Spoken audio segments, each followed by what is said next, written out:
Prologue. They say that the last moments of a person's life are the longest. Until now, Naruto had always thought that notion had been ridiculous. He had always believed someone's final moments were quick and short. If he could, he'd laugh at how wrong he was. Time seemed to slow down and freeze. All he could feel was the wetness that soaked his chest. Naruto took this time to ponder this strange feeling. He had wondered what it would feel like when he died. He imagined pain, sadness, but also relief at the thought he would achieve everlasting peace. To tell the truth, he felt the exact opposite.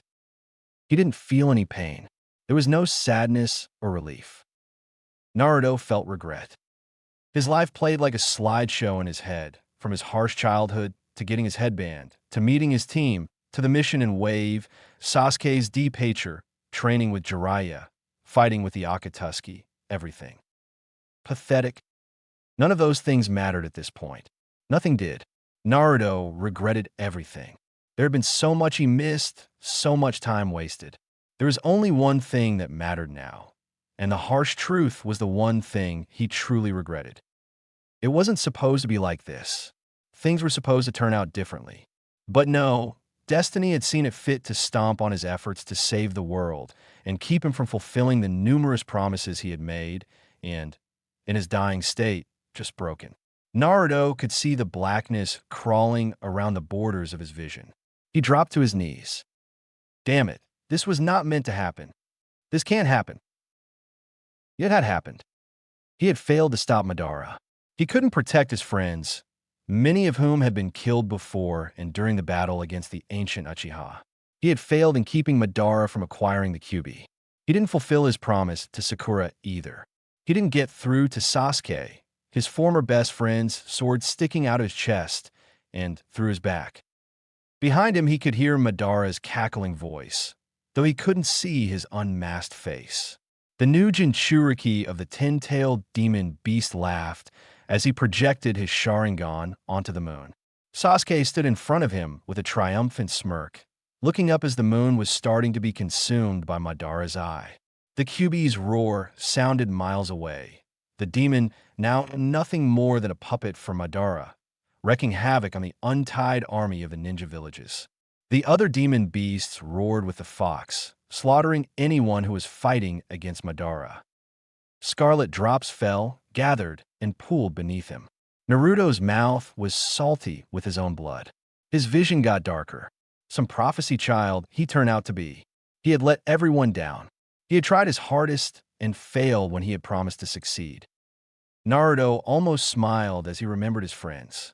He remembered Kakashi's broken body after fighting Madara. He remembered watching the light fade from Sakura's eyes when Sasuke punched a hole through her chest with the Chidori. He remembered witnessing Neji, Shikamaru, Kiba, and Lee's final moments as they held back the Akatsuki who had somehow been brought back from the dead. He remembered Hinata giving her life to protect him from an undead pain a second time. He remembered each of his loved ones fall. Naruto wondered if he'd catch a glimpse of them on his way to hell. There was no way he'd be forgiven for the amount of lives he had failed to protect. His knees failed him as the longest moments of his life bled away. He closed his eyes, waiting for his body to settle itself in the pool of his blood and his soul to taken by the Shinigami. The last thing he heard was Madara's maniacal, triumphant laughter. The last thing he saw was Sasuke pulling his sword out of his chest. Naruto closed his eyes and felt the last of his strength leave his body. He slowly fell until he hit the ground, succumbing to the black abyss. His final words, "It's over," Naruto whispered, not believing the words he knew were true. It was all over. But then someone answered, "Not yet, Naruto." Naruto's eyes fluttered open. He weakly raised his head as he felt someone lift him up. He felt another hand on his. It was soft and warm, its caress gentle and loving. Naruto recognized the person holding him tightly to her chest. "Mom," Naruto said softly, his eyes full of surprise and disbelief. Uzumaki Kushina gazed down at her son lovingly as she held him in her arms, a warm, motherly smile gracing her beautiful features. Don't worry, you're not dead. Kushina smiled, puzzling her son. Not yet anyway. Another familiar voice resounded in his ears. Naruto's eyes widened when his father's form presented itself in front of him. Minato Namikaze smiled down at his son, a sympathetic look on his face. I'm sorry for all that's happened to you, Naruto, past and present. Minato sighed wistfully. Mom, Dad, I failed. Naruto whispered, lowering his head in shame. I'm so sorry. Naruto, you have nothing to be sorry about. Kushina smiled sadly as she hugged her son. Everyone makes mistakes. Mom, this isn't just some mistake. Naruto murmured. I was killed. I couldn't stop Madara. I wasn't the hero everyone thought I was. Son, I know things didn't turn out the way you wanted to, but Minato stood up.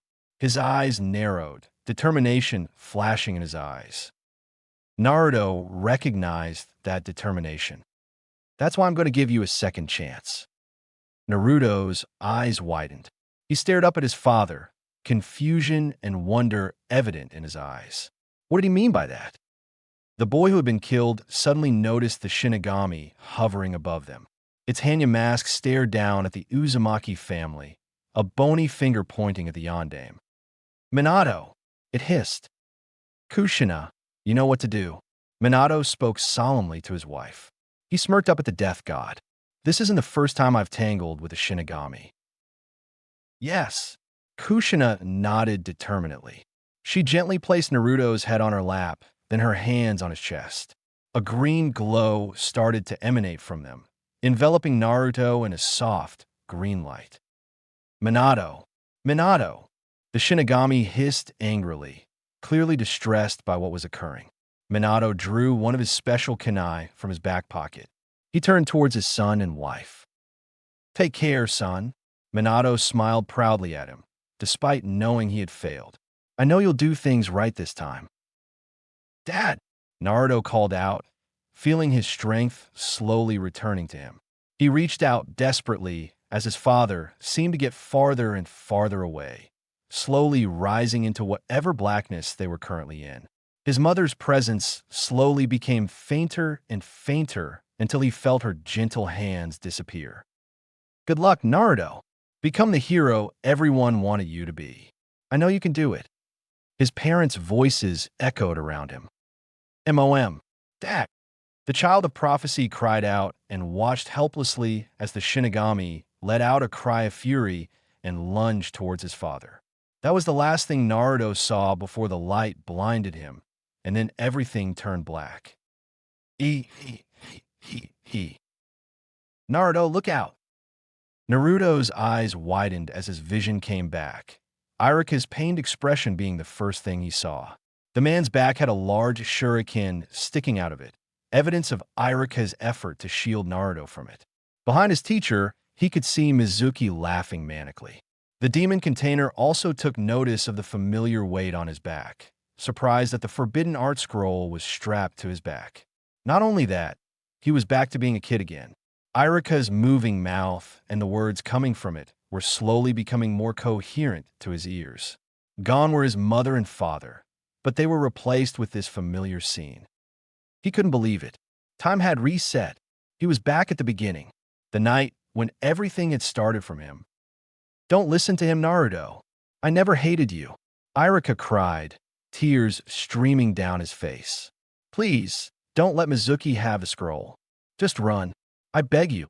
For now, Naruto ignored his shock at experiencing the same scene twice in his sensei's words, gently pushing his teacher off of him and removing the shuriken from his back. He glared up at Mizuki, dropping the shuriken to the ground. Oh, giving up, Fox. Mizuki sneered, reaching for the other shuriken on his back. Or are you actually trying to fight back? Both Mizuki and Irika were shocked when a smirk made its way to Naruto's face. Would you be surprised if I said yes? Naruto smirked, making a familiar hand sign to perform his signature jutsu. He didn't know what had occurred in the netherworld or what became of his parents. He didn't know why he was back in the past or what his parents had done to make this possible. There was one thing he didn't know, though. He had been given a second chance, and there was no way in hell he was going to waste it. Reality and memory. Naruto kicked the black and blue form of Mizuki a few times to make sure he was really unconscious. He had beaten him harder than last time, though, so there was really no need to check. Still, reliving this moment still seemed like a dream to him. Now that I think of it, I didn't really take the time to enjoy this the first time around. Naruto smirked to himself. He'd be lying if he said that he didn't love having the opportunity to beat up the cocky bastard a second time. Naruto? Oh yes, his sensei. The demon container approached his fallen teacher and gingerly helped him off the ground. His sensei's face was one of awe and disbelief. Irika opened his mouth to speak, but before he got a word out, Naruto felt the need to interrupt. "Don't talk now, sensei. Save your strength," Naruto ordered, surprising Irika at the seriousness and intensity in his voice. "I'll get you to a hospital so you can get that wound fixed. Some A and B you guys will probably come by and pick up this pitiful guy later." Irika nodded dumbly to his student's words. For some reason, he felt as though Naruto had changed, and it wasn't just because he just pulled off a jutsu only a Jounin could do when he had failed his test earlier this morning. He couldn't explain it, but somehow it seemed the troublemaker had matured in the few hours after he'd seen him last. His pose was straighter, and his eyes had an even fiercer spark than before. Despite this, he also seemed exhausted and looked like he was carrying a great weight on his shoulders. Irika was pretty sure it wasn't his weight wasn't responsible for the invisible burden. Maybe it was because of what Mizuki said. It was clear the boy had understood the man's words, and it had explained why the villagers treated him the way they did. But surely Naruto didn't think that Irika hated him for something the demon had done. Naruto and the Kyuubi were two different people, and Naruto shouldn't blame himself for what happened. Irika opened his mouth to try and reassure the boy. "I told you to save it, sensei." Naruto's words made him shut his trap yet again. To his surprise, Naruto was smiling faintly and had a strange light of understanding in his eyes he hadn't noticed before. "I've known for a long time that I was the host of the Kyuubi," Naruto confessed, succeeding in shocking Irika yet again. "I came to terms with that long ago. I know the fox and I are two entirely different persons, and his actions don't define who I am today. I'm sorry about what happened to your parents, but I know you don't hate me. You're not the kind of person to blame me for something I didn't do and had no control over." It was just surprise after surprise tonight. Irika couldn't believe how much Naruto seemed to have changed in just a few short hours. To be honest, he'd rather have the knucklehead ninja laughing, cracking jokes, or babbling on about ramen than talking so seriously like this to him. Irika could do nothing but stare at the boy. "Naruto, when did you find out?" Irika wondered. "Tonight," Naruto replied, his words confusing the hell out of Irika. Naruto smirked to himself. He was actually telling the truth in this regard. In his past life, this was the exact night he found out that he was the demon container of the Kyuubi no Yuko.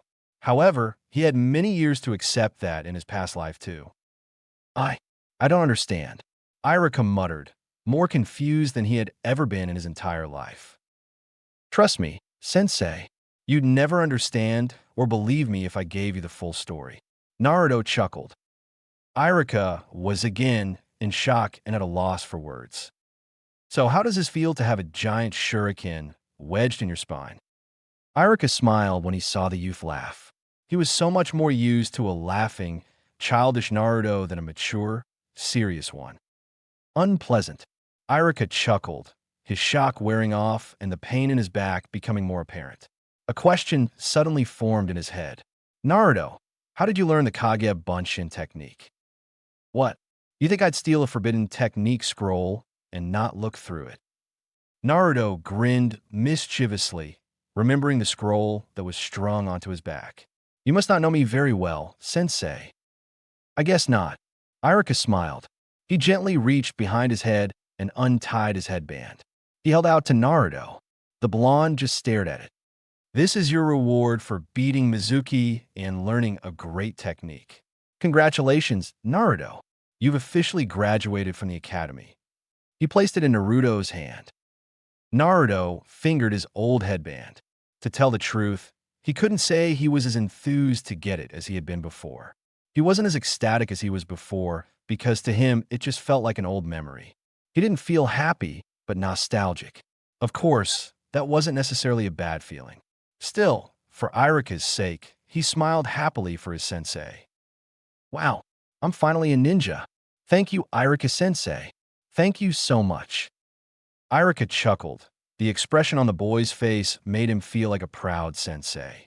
Naruto shoved it in his pocket, with one arm supporting his sensei and the other returning to carry the Forbidden Art scroll on his back. He couldn't exactly return it to its old position on his forehead at the moment. For now, he would get his sensei to a hospital and then return the scroll to the old man. He. Naruto stood outside the door to the Hokage's office. His ninja headband was displayed proudly on his forehead. He had left the goggles he used to wear with Irika as a parting gift and a thank you for his years in the academy. He held the Forbidden Art scroll in his shaking hands. On his way here, he had realized this would be his first time seeing the old man in many years. The last time he had seen the Sandaime was during his funeral after Orochimaru had killed the man who had been like a father to him since his youth. It was only after standing in front the door to his office for the past 10 minutes that Naruto realized he was afraid. To him, this was a wake-up call. So far, all of this had seemed like a dream to him.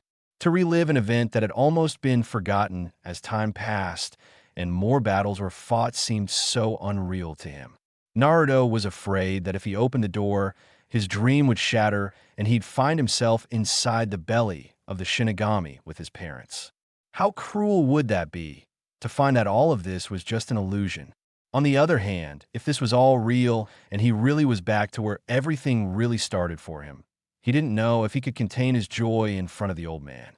There was no way he'd understand if he just waltzed in there, took one look at the man he believed was dead, and broke down in tears of joy. Naruto took a deep breath, preparing himself for whatever might come out of this. He slowly grasped the handles of the door and pushed his way inside. Naruto, so nice of you to decide to return the scroll you stole from me. Naruto froze when he saw Hiruzen Saruobi's chuckling old face.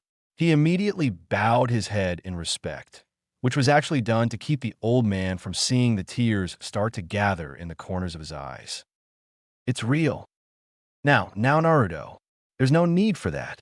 The Sandaime laughed, gesturing for the boy to stand up. Though I'd appreciate it if you'd return my scroll. Igirigaja. Naruto's voice cracked as he slowly approached the Hokage of Konoha. He placed the large scroll on his desk. Sorry for stealing it. Well, it all worked out in the end. Sarutobi smiled. And you benefited from it as well, didn't you, Naruto? You've learned a powerful technique and became a ninja. And you did save Irika and return the scroll in the end. I guess, Naruto mumbled, eyeing the crystal ball on the table. He was already aware how the old man kept an eye on certain people. Still, I'm really sorry. Naruto wasn't just apologizing for the stealing the scroll. He was also apologizing for putting a stain on the old man's grave in his past life, for failing to protect people he had vowed to protect. He was also apologizing for letting the kind Hokage die in his past life. He had to leave quickly before he started crying. What's done is done. Sarutobi smiled. You can't change the past. I intend to. Thank you, Hokage-sama. Naruto smiled. Sarutobi arched an eyebrow at the boy's respect, something he had never showed him before. I have to go now. I'll see you around, yeah? Sarutobi watched intently as Naruto left his office. Something about the youth had changed, and it wasn't just because of his being told he had a demon sealed inside him. He couldn't quite place it, but he knew Naruto had matured in some strange way. The Hokage of Konoha smiled to himself. Maybe he's really on the path to becoming a true shinobi. Well, here's one thing that hasn't changed. Naruto grumbled disdainfully as he gazed upon his old, crappy apartment building.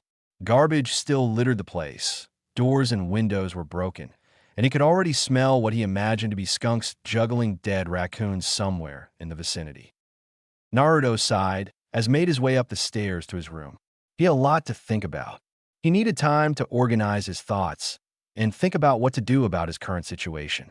He wasn't given a second life to relive all his pain and suffering a second time. He knew he had to find some way to change things, but how should he go about doing it? He remembered that in a few mangas he had read as a kid, if you changed the past, it would drastically affect the future in good and bad ways. Naruto wondered if he should try and stick to what had happened before with a few variations here and there, or try and change everything completely, using whatever radical and drastic measures necessary. Damn it, this is going to be tough by myself.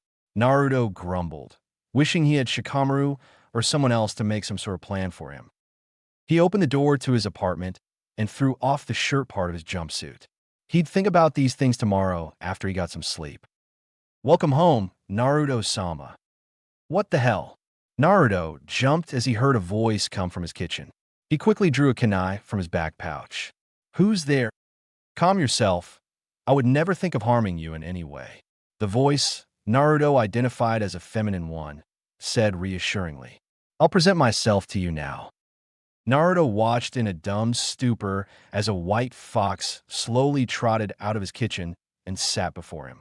The demon container stared down at the creature stupidly. What the fuck was this? I'm sorry, does this form not please you? The fox asked gently, shocking Naruto out of his wits. It's not that. It's just that I don't usually find myself talking to a talking fox that just came out of my kitchen. Naruto smiled sheepishly, scratching the back of his head. Holy shit, he was actually talking back to it. I see. Then would this be more acceptable? Naruto watched with fascination as the white fox transformed before his very eyes. It lost its fur and snout, grew taller until its head met the tip of his nose. Its features slowly became more human as its paws were replaced with feet and hands. It lost its white fur and was given creamy white skin. Her white human hair was tied up with a clip in a style that reminded him of Anko's, only longer and less wild. At the end of this transformation, Naruto was left to stare a beautiful, white-haired girl in an orange kimono with a kodachi held to her chest. The only non-human feature that remained was two fox ears sticking out on the top of her head. Her pale, creamy skin seemed to give off a faint glow, illuminating his dark, dingy apartment a bit. Is this form suitable to you, Naruto-sama? The girl asked, her eyes looking up at him. I mostly use my animal guise to be discreet, but if you prefer this form, it's fine. Igirigaja. You, look fine to me. Naruto mumbled. Fine was an understatement. She was beautiful. He wasn't surprised to find he was blushing. What are you doing in my house, if you don't mind me asking? Of course. The girl nodded. I am Yuzura, an Inari Kitsune who has been asked by Minato Namikaze and Kushina Uzumaki to protect and serve their son. My mom and dad? Naruto asked, shocked by what she had said. Yes. Yuzura nodded. She bowed before the stupefied youth. I now pledge to serve under my new master, Naruto-sama, and see to it that his dreams and ambitions are realized and help change this world for the better. You want to be my servant? Naruto asked in disbelief. It is what my heart truly desires most. Yuzura said softly as Naruto made her stand up again. Her purple eyes gazed deeply into Naruto's blue ones. I promise to serve you faithfully until the day that I die. Naruto only had one thought going through his mind. This was not what I expected to happen. This was an unexpected event. Never once did Naruto think that anything like this would happen to him.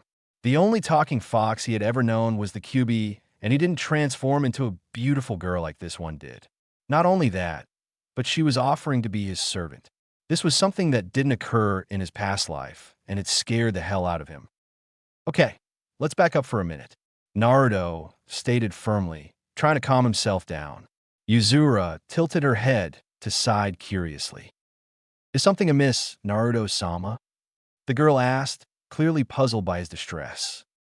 Just sit down. I need a moment to think about this. Naruto asked as politely as he could, gesturing towards his bed.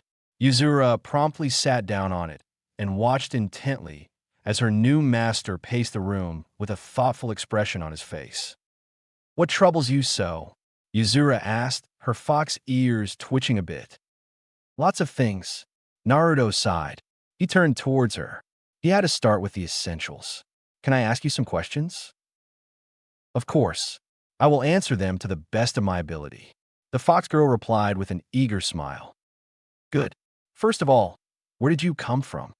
Naruto asked. "I, like many others, was just another soul harvested and brought to the netherworld by the Shinigami after my death." Yuzura replied. "I was just another lost soul until your parents, Lord Minato and Lady Kushina, gave me a physical body and sent me to the living world so I could serve and protect you." "You said my mom and dad sent you here. What did you mean by that?" Naruto asked, voicing one of his more pressing questions. "I mean what I said. They outsmarted the Shinigami, sent to collect your soul, and sent me back to the past with you." Yuzura answered calmly. "Minato-sama and Kushina-sama are not well liked in the netherworld. They have defied the Shinigami once before, when they made it so they would appear before you when you had trouble with the Kyuubi. That had happened before in your past life, yes?" I could never forget. Naruto smiled at the old memory. He saw his father for the first time when the Kyuubi was out of control during his first fight with Pain, and he finally met his mother when he fought with his dark side. Even though he had great battles to fight, he could never fully express how happy he was to see his real parents for the first time. "Your father was a master at sealing techniques. Because of the seal he placed on you, a part of your parents' souls would always be with you in case you needed help, even after they had made their brief appearance before you." Yuzura explained. "I was sent here with you through the very seal they had created to seal the Kyuubi." "Huh.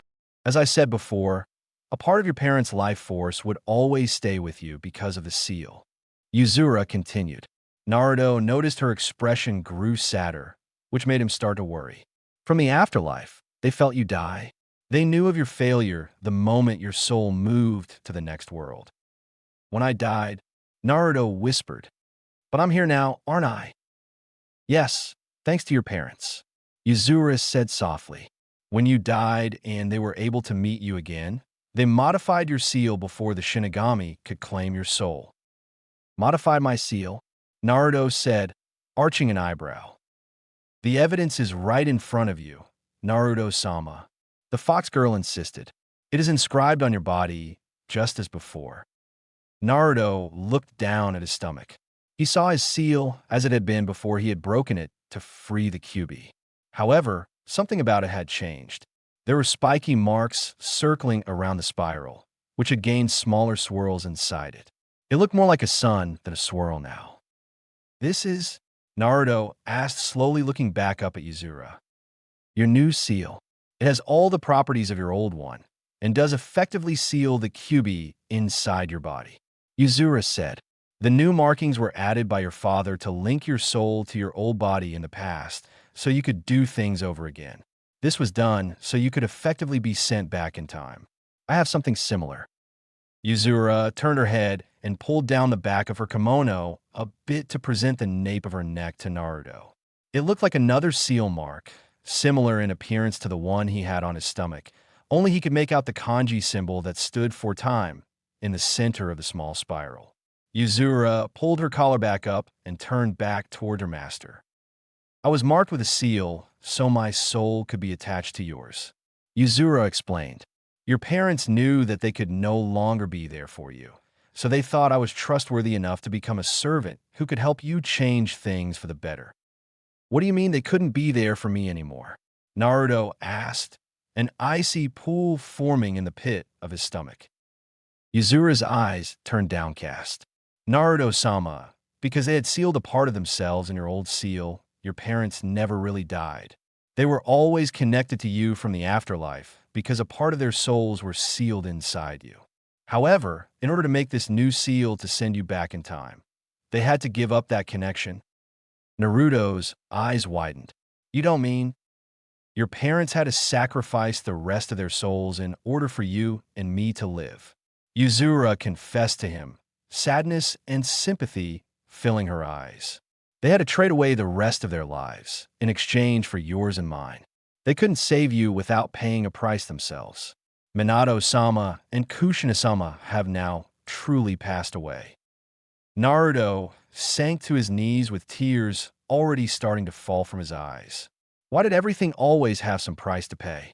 His parents had given themselves to the Shinigami, so he wouldn't be taken. He had never known his parents early in his life, so he never really had time to mourn them or feel any bitterness towards them for their absence. Even when he saw them disappear before his eyes, when they appeared before him to help with the QB, it never really felt like they had actually left him. He knew now that they had truly died so he could live. They sacrificed themselves so they could save him.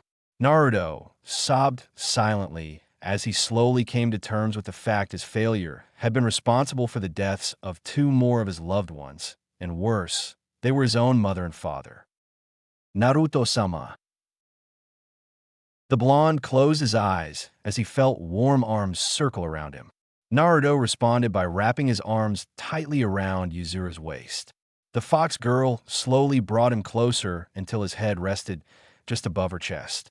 Naruto wept silently as he thought of his parents' sacrifice. Naruto leaned into Yuzura's embrace, thankful that he had someone to share his sadness with.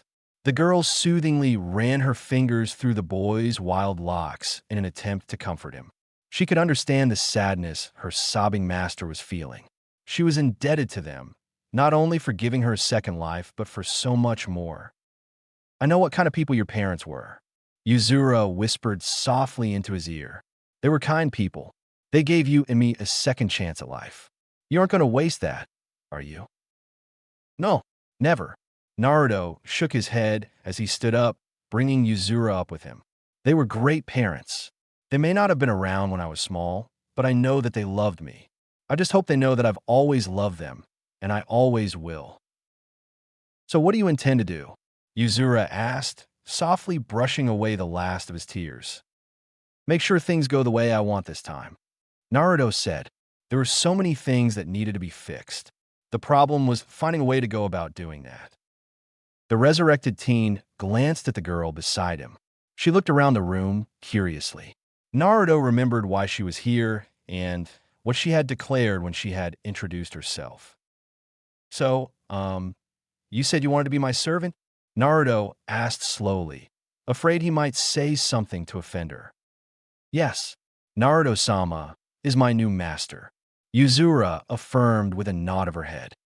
That's great and all, but I'm not really looking for a servant. So, Naruto trailed off. That is unacceptable. Minato-sama and Kushina-sama told me to help you, and that is what I intend to do. Yuzura stated firmly. Right, and I appreciate that. Naruto sighed, a little aggravated by her attitude towards this. But can't you help me as is? You don't need to be my servant or anything. My kind has always been charged to protect those we have sworn our loyalty to. It was not only because I am indebted to your parents that I offer my services to you. As I have said, this is what I also desire, Yuzura stated, surprising him with her eager tone. I really don't see the point in having a servant, and I've never even thought of having one, Naruto replied, expressing his discomfort at the very idea. He was allergic to the thought of treating people like they were below him. I am confident in what little skills I have, Yuzura insisted, ignoring his words. I can cook, clean, have some skill with the sword. She gestured to the kodachi in her hands, and I can also dispose of bodies if need be. That's nice. Naruto flashed an uneasy smile, a little nervous because of that last talent. He frowned and shook his head. But I don't need a servant, and I would never want one. I can't let you be my servant. It wouldn't be right. Naruto turned his back to her, hoping to get his message across. He hated the idea of having someone think they were inferior to him. To him, she should be seen as his equal. Is Naruto-sama bothered by my presence? The boy's eyes widened when he heard sniffling. He rotated 360 degrees and was shocked to find the fox girl silently sobbing to herself. Naruto, not knowing how to deal with crying girls, immediately panicked. Ashi, why are you crying? Did I do something wrong? Naruto asked frantically. I must apologize. I have been selfish. Yuzura sniffed, wiping some tears from her eyes. I have failed to take Naruto-sama's feelings into account. I should have known my presence would only be a burden to him. I what? Naruto sputtered. She was apologizing? I will remove myself from your presence at once. Yuzura muttered sadly, bowing her head towards him. I do not know where I will go, but if you have no need for my services, then I will leave immediately. I only wish to repay the debt I owe your parents and protect their only son and help him accomplish his dreams. If you'll excuse me. Wait. Naruto grabbed her wrist as she made an attempt to leave. Yuzura turned to him with misty eyes. Is there something you want? Yuzura asked with a bit of hope in her voice. You don't make me uncomfortable at all, Yuzura. Naruto sighed. But do you really have to be my servant? Can't we just be partners? I have offered myself as your servant. Isn't that the same thing? Yuzura asked curiously. No, it's... Naruto sighed in frustration. This girl was pretty difficult to deal with. But there must have been a reason why his parents sent her all the way from the land of the dead to help him out. And if she really wanted to be his servant, will my agreeing to letting you be my servant make you happy? Naruto asked. Yes, it would be an honor. Yuzura nodded fiercely.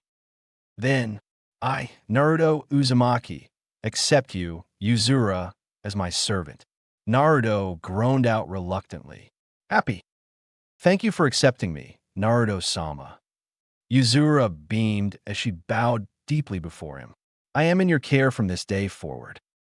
Yeah, just a few things though, Naruto said, raising a finger. You may be my servant, but you're going to be my partner too. I will treat you as an equal, not a slave, okay? Naruto-sama's kindness is touching. I will not abuse it. Yuzura smiled. Ah, that's the other thing. Naruto frowned. Drop the honorifics. It's not like I'm a king or anything. I will have to politely refuse, Naruto-sama. Yuzura said, shaking her head. I could never refer to my master in such a blunt manner. Seriously, just Naruto. Naruto pleaded. You are my new master, Naruto-sama. Just Naruto. Naruto-sama. Naruto. Naruto-sama. Naruto, the boy yelled. Naruto dash. Stop, Naruto shouted, silencing her. 3, 2, 1. Sama. I'm not. Whatever. Naruto sighed. Other than having some fox girl as his servant, this was just another thing he'd have to get used to. Naruto was surprised to find Yuzura giggling softly to herself. What did she find so funny? Naruto-sama is amusing. Yuzura giggled. To be bothered by such a trivial matter. You're the one that was crying over it. Naruto mumbled to himself. He pulled out a futon. I'll sleep here. You can take the bed. I cannot do that. I am the servant. You are the master. I will take the futon. Thank you. Naruto sighed, deciding that agreeing with her was better than arguing about it. He threw himself on his bed and folded his hands behind his head, looking up at the ceiling. I can't believe I'm really back at the beginning, Naruto whispered softly. A miracle your parents have caused, and their last blessing to you. Yuzura said, do you have any idea how to start? I know what I want to keep from happening, but I don't know how I should change events. Naruto muttered. When I think about it, there are a lot of things I want to change.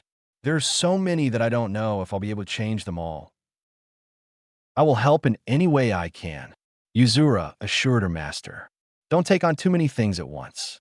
You should start out small and slowly work your way up. I guess you're right. Naruto sighed. Naruto-sama, there's something else you should know, Yuzura said, sitting up on her futon. The blonde turned his head towards the white-haired girl. Only you know of the life you once lived. No one else knows of the difficulties you faced in your past life. However, you may share your memories with others if you wish. What? The prime reason your parents sent me to help you is because of a certain ability that I possess. I have a special technique that allows me to dive into a person's mind, Yuzura said, staring into his eyes. This also allows me to share my memories with another person or share your memories with another person. So if you feel like there's a person who can help us, if I share my memories with that person, they'll know about what happened in my past life. I could give them their old memories. Naruto finished, realizing what this could mean. He could restore the memories of his friends. They could all band together and fight the threat that existed somewhere in the world. They could prepare for Orochimaru, the Akatsuki, and Madara. This was perfect. I would suggest you use my power wisely, Naruto-sama, Yuzuru said with a deathly serious look in her eyes, forcing him to abandon his happy train of thought. Memory is something that should usually be kept to oneself. Depending on the person, this power could be a curse or a blessing. It may not be best to remind someone of who they were in a past life. Naruto could actually see the truth behind her words. He had to be careful about who he shared his memories with. If he shared his memory with someone like Kakashi or the Sandaime, they might help him. If he were to share his memories with Sasuke, he might betray him for power and killing again. Someone like Sakura might act rashly and make a scenario harder to change. Now wasn't the time to make hasty decisions about sharing his memories. He would have to think long and hard about the matter if he wanted to share his memories with any of his friends. He had to choose those who could truly be trusted. I'll have to be very careful. Naruto agreed. Thanks for telling me, Yuzuru. I'm happy to be of use. Yuzuru smiled. There's one other thing. A message your father wanted me to tell you. Really? Naruto asked, sitting up. What was it? Just do what you feel is right. Yuzuru answered. That's all. I'll try my best. Some of my decisions in the past weren't the best, but I'll try and change things for a better future. Naruto smiled. He leaned over to turn off the lamp next to his bed. You'll help me, won't you, Yuzuru? I'll do whatever I can. Yuzuru assured him with a soft smile on her face. Thank you. Naruto gave her a warm smile, truly grateful he had a partner in this. Good night, Yuzuru. Sweet dreams, Naruto-sama. Tomorrow is when it will all start anew. I will change things for the better. I promise to not let my parents' sacrifice go to waste. I'll save everyone this time around. This is one promise I won't break this time around. New first impressions. Naruto yawned as he slowly woke up. Thoughts on what to do about his situation already swarmed in his head. Rubbing his temples in a vain attempt to calm his mind, he thought back to the number of events that had occurred just yesterday night. He had cheated death, found out he was a kid again, kicked the shit out of Mizuki a second time, and gotten himself a servant who could turn from a fox and into a beautiful girl at will. Sure, that kind of stuff happens all the time. Naruto chuckled to himself, marveling at how incredible his situation truly was. As he slowly became aware of his surroundings, he found that something about his apartment seemed different. Something about it seemed less depressing. After another quick surveillance of the room, Naruto realized what was so different. My room is clean. His room? No, his apartment in general had always been a terrible thing to look at, let alone live in. It was such a horrid place that Naruto often thought that the reason he never seemed to have problems with bugs or rats was because the place was unsuitable even to them. But now everything was clean. The windows were sparkling. His clothes weren't scattered across the floor. The trash was gone. Some holes had been patched up. And hell, even the door was back on its hinges. To add to all that, a most intoxicating aroma was coming from the kitchen. Naruto slowly got out of bed, walking towards the kitchen and closer to the smell. When he entered the kitchen, he was surprised yet again. Good morning, Naruto-sama. Yuzuru turned and bowed to him. He wasn't surprised to see Yuzuru, but was more astounded by the feeling of someone greeting him when he got up. He had always been used to quietness in the morning, but now there was someone to greet him. It was strange but nice. Morning, Yuzuru. Naruto yawned. Breakfast will be ready in a few minutes. Yuzuru smiled at him before turning back to her cooking. Please wait until then. Yeah, thanks. Naruto grinned. A pretty girl cooking breakfast for him, another surprise, and definitely one he could get used to. So, what are your plans for today? Yuzuru asked, trying to strike up conversation. Do you need anything that requires my assistance? Today? I don't think so, Naruto said, taking a seat at the table. If I remember right, today I get assigned to my Genin cell. He took another quick look around his apartment. Besides, you've done more than enough already. I've never seen this place so clean ever. It is common for servants to clean up after their masters. Yuzura replied. This place was in terrible condition. I have made it suitable so that Naruto-sama would be more comfortable living here. Still, thank you. Naruto smiled. I feel a little bad about it, though. Did you get any sleep? You must have done it at night, so. It took no time at all. Yuzura smiled reassuringly, placing his breakfast before him. I was also careful not to wake you. Foxes are very quiet and stealthy. Even so, Naruto trailed off as the smell was too overwhelming when it was directly under his nose. He looked down to see a big, steaming bowl of ramen. If the smell wasn't a deceiver, he couldn't wait to taste it. My skills in the kitchen are mediocre, but I hope you are satisfied with it, Yuzura said, shifting her feet nervously. Since it was the only thing in your pantry, I assumed Naruto-sama had a certain fondness for ramen, so. The boy slowly dipped his chopsticks in the bowl and grabbed a few noodles. He slowly took a bite out of his meal. Is it any good? Yuzura asked anxiously. Delicious, Naruto stated happily, quickly digging into his meal vigorously. This stuff could rival Ichiraku's ramen. I'm glad. Yuzura sighed in relief, smiling brightly at his compliment. I'll begin putting the dishes away. Aren't you going to eat with me? Naruto asked. His eating came to a halt. Eat with you? Yuzura asked. I only made enough for Naruto-sama. There's enough for 2 people, Naruto said, quickly dashing over to the cupboards and grabbing another bowl and chopsticks. He poured half of his meal into it. I don't need anything. Why do you want me to eat with you? Yuzura asked curiously. Well, it feels awkward if I'm eating by myself when another person is in the house. Naruto smiled sheepishly. Besides, I'll feel even worse about you cleaning my room and cooking me this great breakfast if I don't share with you. But I made it for you, not me. Yuzura protested. Yuzura, it bugs me when someone does so much for me and I don't show any gratitude for it. Naruto said, and you should know, I love ramen. I never share it. I'm sharing MY ramen with you. This is an offer you can't refuse. Yuzura just stared at him. She brought a hand to her mouth as she started to giggle. Boy, what's so funny? Naruto-sama is an amusing master. Yuzura giggled. You said something similar last night. Naruto grumbled. Fine. If Naruto-sama permits it, I will eat with him, she said with a smile as she took her bowl. I permit it, Naruto said, rolling his eyes.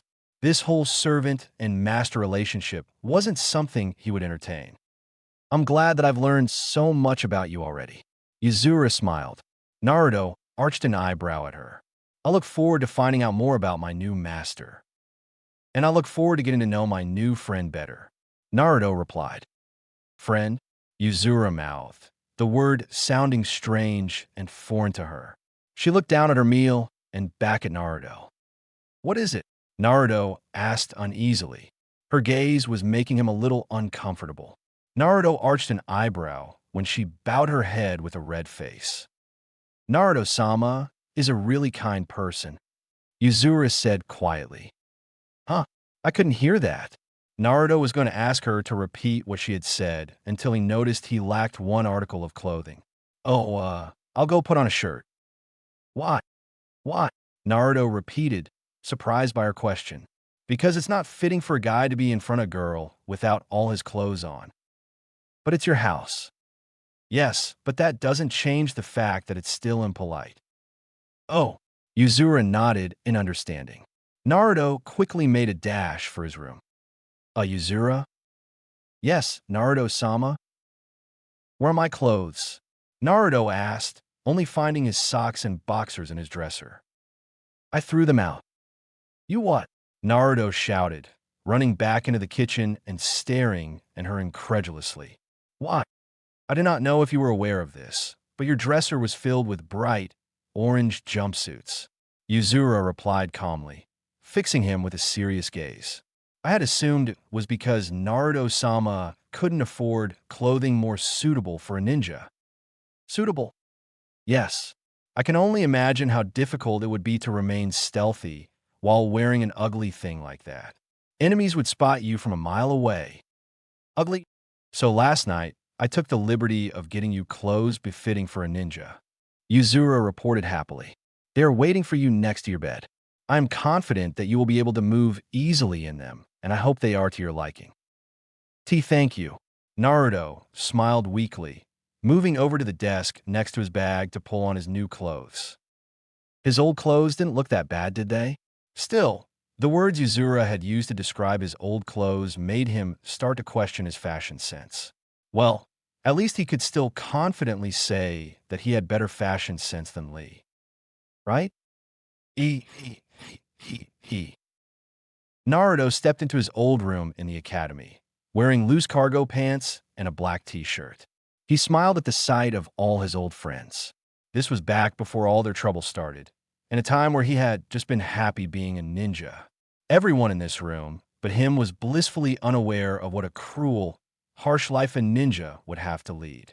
They didn't know about the pain and suffering a ninja would experience sometime in their lives. No one here knew about the Akatsuki or Orochimaru.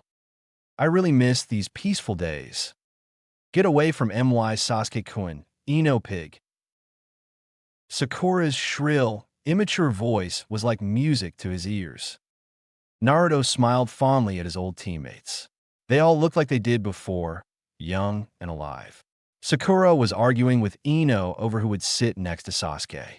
She was back to being the long-haired Sasuke fangirl that paid Naruto little to no attention. The same went for Ino as well.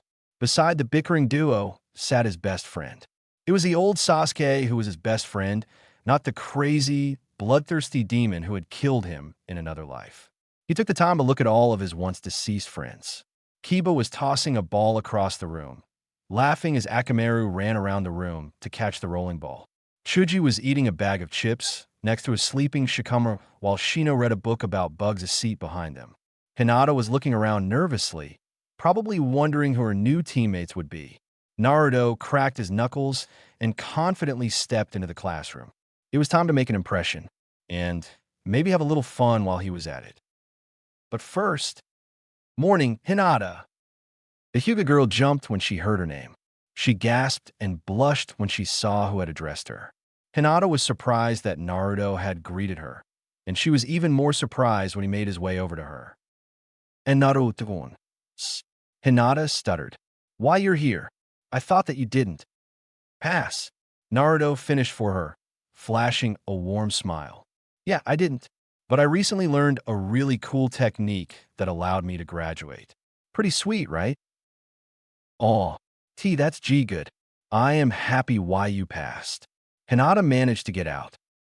Hinata was overjoyed that her crush was talking to her, but she couldn't imagine what reason he had for doing so.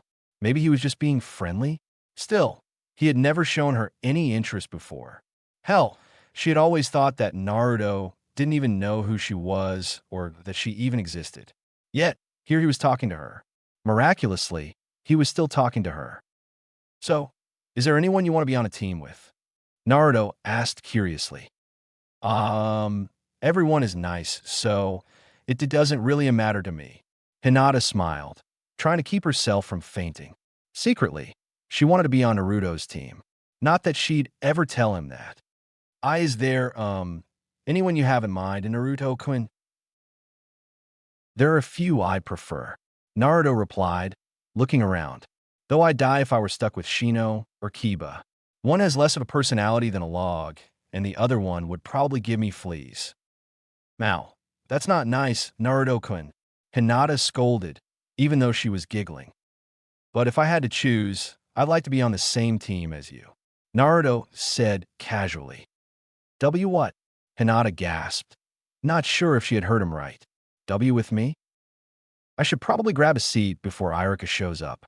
Naruto said mostly to himself, noticing Hinata's frazzled state but acting oblivious to it. It was nice talking to you, Hinata. See you later. The girl, at a loss for words, just waved dumbly as he walked away. Naruto left with a satisfied smirk on his face. She was just so damn cute when she was blushing. A few choice memories from his past life flooded in his mind.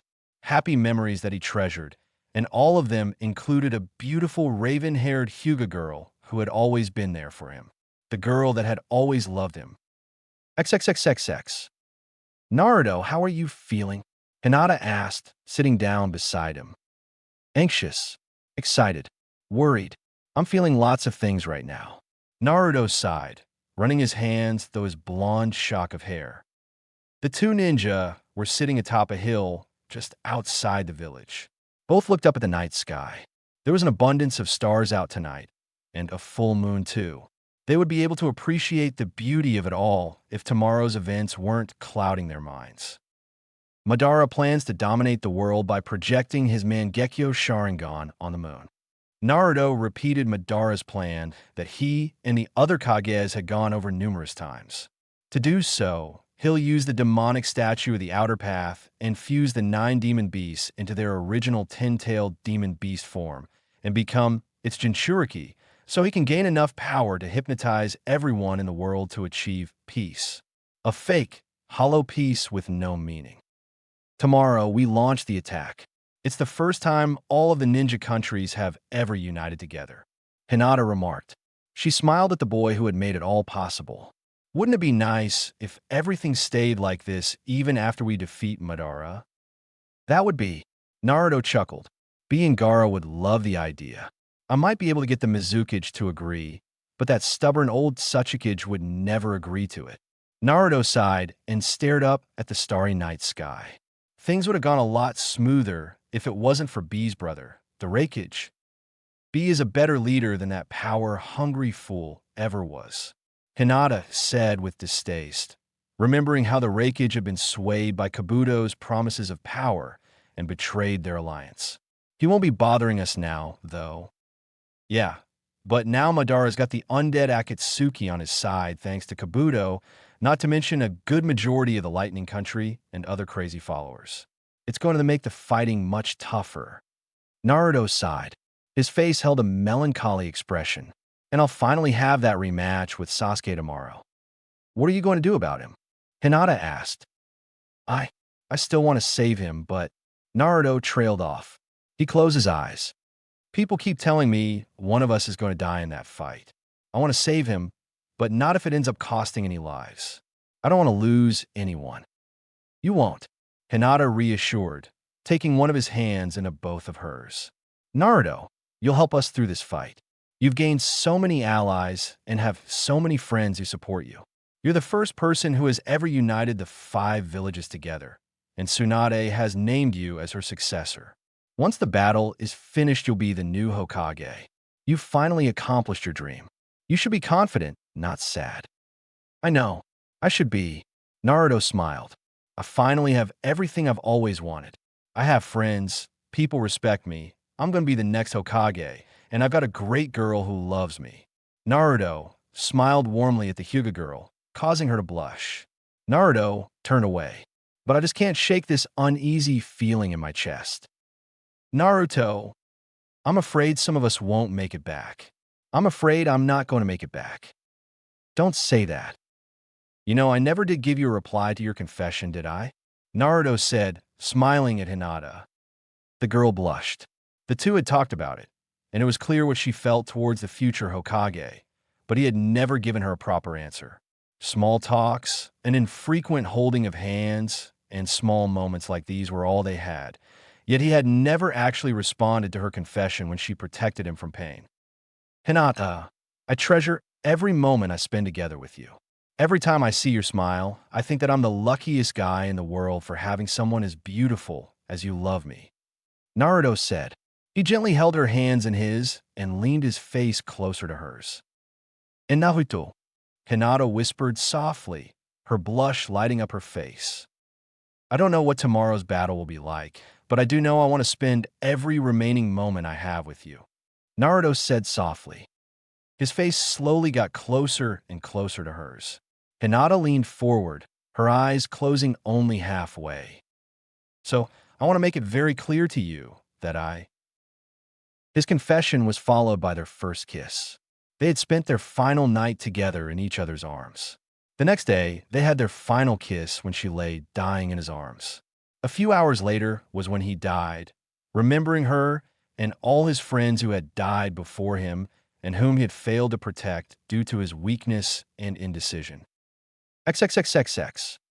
I'll never forget those moments with you, Naruto thought wistfully. He silently vowed to make new ones with this new life. He gazed up determinedly at his next targets, his old teammates, Sakura and Sasuke. The first thing he had to do was get back the bond he shared with his teammates. Naruto put on his best smile as he approached the bickering Sasuke fangirls known as Sakura and Ino. "Morning, Ino, Sakura," Naruto greeted, slowing to a more casual pace as he approached them. The two girls gave a quick glance in his direction. Sakura gave an unladylike snort when she realized who exactly was addressing her. Ino was also visibly distressed by the blonde's sudden appearance and wrinkled her nose in disgust. "Naruto, what are you doing here? In case you didn't know, you were only supposed to attend class today if you passed the graduation exams." Ino sneered at him. "Yeah, you couldn't even make one clone," Sakura said, pointing at him mockingly. "Well, in case you didn't notice, I have a headband on." Naruto smiled, gesturing to his forehead. "I learned a little trick that allowed me to graduate, so here I am." "No way," Ino said disbelievingly. "Yes way. Now if you'll excuse me." Naruto went around the two girls and sat in the seat beside Sasuke. The Uchiha paid him no mind and continued to stare straight ahead. Naruto smiled and casually kicked his feet up on the desk to relax. He turned his head towards Sasuke, who was trying to burn a hole in the wall with his glare. "What is it about the wall you find so fascinating?" Naruto asked the boy next to him jokingly. Sasuke grunted in response and closed his eyes. "Hey, that's my seat, Naruto," Sakura shouted. "What are you talking about, forehead girl? That seat is mine," Ino countered. "I'm Naruto, by the way." Naruto smiled, ignoring the girl's prattle for now. He jabbed a thumb backwards. "And in case you haven't noticed, you've got two pretty girls fighting over you." Sasuke didn't even look at him. Sakura and Ino blushed at Naruto's unexpected compliment, but they were not so flattered as to give up the only remaining seat next to their beloved Sasuke. Just as they were about to start threatening the blonde, Naruto decided to open his mouth. He turned towards the two girls and fixed them with a serious gaze. "Sorry, ladies, it looks like I have some bad news." Naruto frowned at them. "It would appear that our dear friend Sasuke is gay." "I'm what?" Sasuke shouted, standing up. The class instantly grew silent. All eyes were suddenly on the Uchiha. It wasn't just because of Naruto's sudden accusation, but it was the first time the stoic boy had ever shown any real emotion in front of anyone. Naruto held his hands up in defense. "Whoa, no need to get so worked up. I mean, it's just something I concluded through observation," Naruto said defensively. "What are you talking about?" the Uchiha demanded. "Dude, you have to be some kind of homosexual if you don't react to this," Naruto said, gesturing to Sakura and Ino. "Not just them, but almost every girl in the academy literally throw themselves at you every day, and you show absolutely no interest in them. You don't even smile to show you appreciate what most guys envy you for. So I just assumed that you prefer a man's warm embrace rather than a girl's." "Screw you. I'm straight," Sasuke yelled, glaring at the boy. "Some attitude you've got there. I can see that you'll make one man very happy one day." Naruto smirked. By now, most guys in the rooms were snickering at the uncharacteristically distressed Uchiha and Naruto's wild, if somewhat plausible accusation. Almost all the girls had looks of distress on their faces, almost looking like they believed Naruto. The demon container snickered to himself. This was way better than the original scenario when he had tried to have a staring contest with Sasuke on his desk. That had turned out badly for both of them, and he was still disgusted by the memory. This was a lot funnier. Is it true, Sasuke-kun?" Ino asked fearfully. "Are you really like that?" "He's an idiot. Don't listen to a word he says," Sasuke protested desperately. They say denial is the first stage. Naruto taunted, earning horrified gasps from the girls and laughter from the guys. Shut up. Why would you think dash? Morning class. Irika smiled as he stepped into the classroom. You would have never guessed he had surgery for his back the night before. He looked completely healthy. As Irika made his way to his desk, he was mildly surprised to find the class in an uproar. Wow, everyone sure is excited today. Sasuke, is there something wrong? And nothing wrong, sensei. Sasuke replied, quickly regaining his composure and returning to his seat. He quietly folded his hands in front of him. Nothing at all. Yeah, we just learned something new about our friend Sasuke today. Naruto said loudly, earning chuckles from the majority of the male population of the class and worried looks from the females. Shut it, doe, Sasuke growled, launching a hard dig on the boy's arm. Naruto chuckled as he rubbed the sore spot on his arm. Settle down, Irika ordered, fixing the class with a stern gaze. He was a little thrown off by how worked up Sasuke seemed to be, but he felt like he shouldn't question it. Could everyone please take their seats? Everyone sat down. Sakura quickly grabbed the seat next to Naruto, forcing Ino to take the empty one next to Shikamaru. Irika pulled out a list naming the teams and their Jonin teachers. Naruto smiled to himself. He already knew what the teams would be. I will now read off the teams you'll be in. Irika announced. Team 7 under Kakashi Hitaki will be Sakura, Haruno, Uchiha, Sasuke. Yes, Sakura shouted in triumph and joy, earning collective groans and whines from many of the females in the class and an indignant shout from Ino. And Uzumaki Naruto. Irika finished. Sakura groaned when she heard who her third teammate was. Sasuke appeared indifferent, while Naruto just shrugged and gave the pink-haired girl a light smile. A few seats below them, a certain Hyuga lowered her head in disappointment. This means I won't be with Naruto, Hinata mumbled quietly to herself. Team 8 under Kurenai Yuhi will consist of Aburame, Shino, Hyuga, Hinata, and Inuzuka Kiba.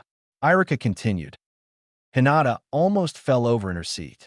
Stranger teammates were the two people Naruto had joked about before. The girl turned around to glance at her new companions. Kiba sneezed and snorted while Shino sat in his seat, looking as emotionless as ever. Hinata sighed to herself. She hoped that she'd get along with them at least. Ino was more distressed when she found out the lazy Shikamaru and fat boy Chuji were on her team. Later, she'd be far less impressed with her sensei, Asuma Sarutobi, than she was with her two teammates. I'll be giving all of the teams their papers stating where you will be meeting your senseis. Irika announced after he finished naming the teams. You are to go to these locations immediately after I have dismissed you all from class. Irika proceeded to hand out papers to their respective teams. After doing so, the teacher smiled at the students he'd taught for the past few years. I'm pleased that so many have graduated this year. I am proud of each and every one of you. I know each of you will grow up to be excellent shinobi. Irika smiled. His gaze rested on each graduate in the class, though he stared at Naruto for a few extra moments before moving on to the next phase. The path of a shinobi is long and difficult, but I know each of you have what it takes to become great ninja. Good luck to you all. Class dismissed. Class had been dismissed, but Team 7 was forced to stick around inside the academy due to their sensei. The paper said to meet inside the academy at 3 o'clock, but their teacher was terribly late. Everyone else had left to meet with their teachers or was picked up, but it was already close to 5 and Team 7's sensei had yet to show up. While this came as no surprise to Naruto, Sakura and Sasuke were frustrated by their sensei's lateness. Arg, what's taking him so long? Sakura demanded, looking it up at the clock over Irika's desk. The letters said 3. We've been waiting for 2 hours. He'll be here eventually, Naruto said casually, slowly getting up from his chair. Why are you so nonchalant about this? Sakura asked the blonde as he made his way towards the chalkboard and picked up an eraser. She expected the usually hyperactive boy to be the one throwing a tantrum, not her. I don't mind having a little quiet time with my teammates. Naruto smiled at Sakura. The girl blinked at the boy's warm attitude and was surprised by the way his was acting. Hand me that chair, will you? Sure, Sakura said, picking up a chair near the front row and handing it to the boy. What do you need it for? Just a little prank, Naruto replied, stepping up on the chair and placing the eraser on the top of the door. He had remembered doing this before and thought it'd be fun to do it again. No self-respecting jonin would fall for that. Sasuke put in, scoffing at the childish prank. Maybe, Naruto shrugged, already predicting what would happen. But if it does work, I'll just blame it on you. What? A few minutes later, Kakashi Hatake stepped through the door, the eraser falling on his head as he opened it. The copy nin blinked when a small dust cloud settled over his head.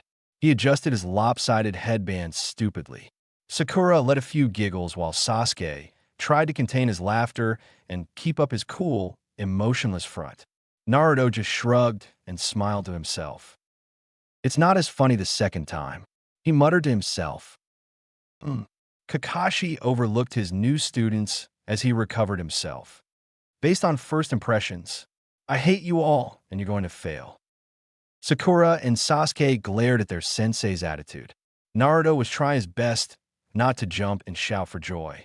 Seeing people who he saw die in a previous life was getting to be too much for him. Seeing Kakashi again was just too good to be true. Whatever. Meet me on the rooftop in 10. Kakashi relayed to his team, then disappeared in a puff of smoke. Sakura and Sasuke groaned. Based on his attitude and the prank, he would probably turn out to be a terrible sensei who hated their guts. The two turned towards Naruto, who was chuckling to himself. The blonde smiled at them. I like him. What do you guys think? His two teammates glared at him. He. A/N. I really like how everything is turning out so far. Hopefully things will stay this way. I hope I was able to write another successful chapter. You can all probably tell that Naruto is a little more sly and mischievous than he was before. Granted, he still lets his playful and cheerful attitude show, but he can't pass up the opportunity to mess with his friends' heads when he knows about things that will or will not happen. He'll be doing that a lot in future chapters for fun and to gain allies. Who do you think he'll share his memories with? Also, what did you guys think of the Naruhina moment in this chapter? Yes, they were together, if only for a little while, in Naruto's past life. So expect Naruto to flirt with Hinata again in the near future. I really want to include a good amount of Naruhina in his FIC, seeing as how I unintentionally forgot to put a lot of Naruhina moments in my other story. I haven't decided if I want a harem for Naruto yet, but the main couple in this story is Naruhina. Next chapter will focus on Naruto trying to rebuild his relationship with his team and a few other things.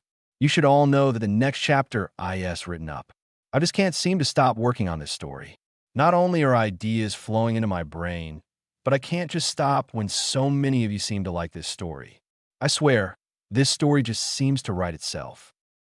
Once again, the more you all review, the earlier I decide to post. I really want your opinions on this story. If I get even more reviews than last chapter, I promise the next chapter will be posted next weekend. This story is only just starting out, but I've already got great ideas, and I think this is a story with potential. Thank you all for reading, and I hope you'll stick around for more. I am recreating bonds and testing limits. Okay, we never got a chance to really introduce ourselves back there, did we? Kakashi asked as he looked at his new students. Naruto, Sasuke, and Sakura. He, Kakashi, was their sensei. Together, they made Team 7. He overlooked each of them.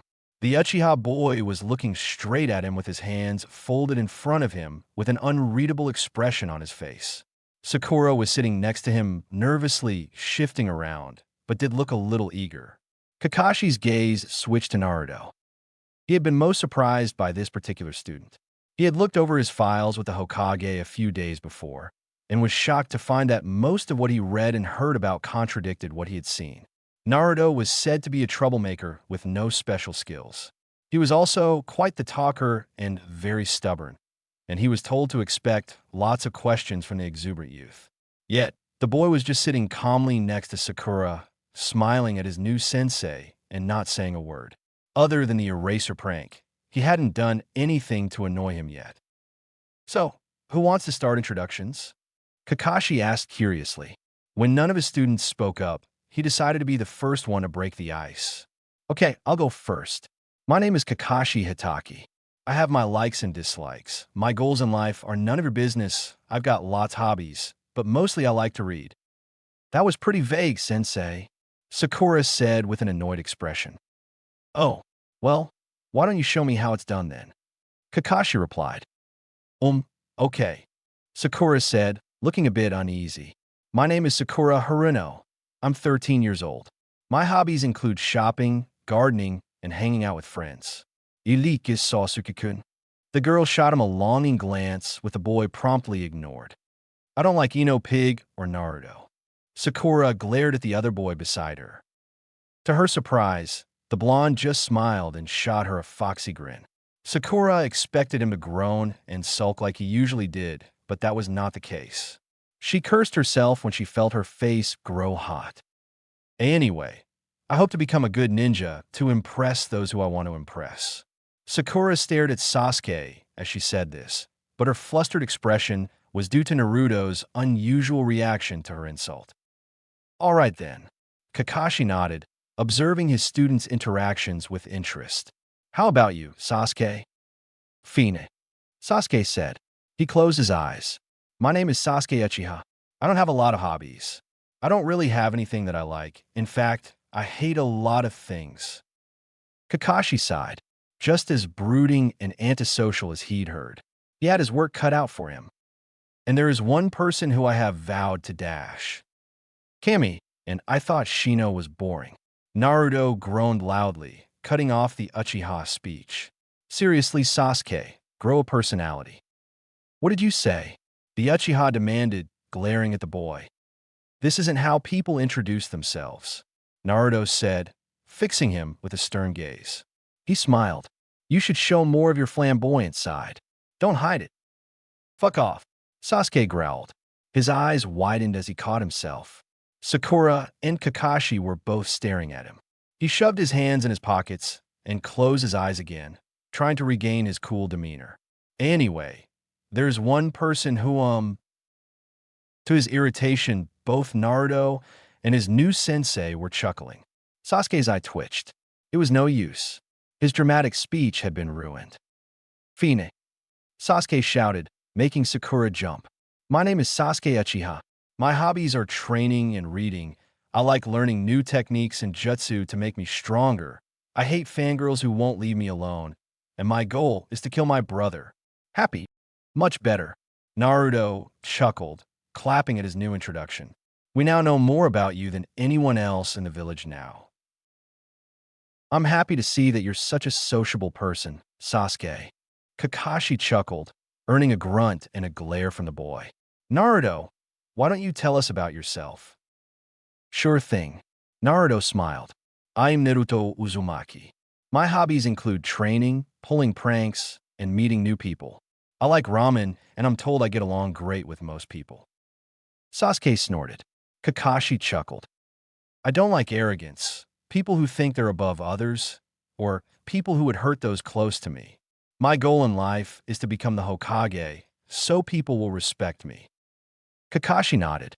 All their introductions, barring Sasuke's new one, were predictable and matched what he had heard from the Hokage. The copy Nin opened his mouth to speak, but was surprised when he was interrupted. But that's not the only reason I want to become Hokage.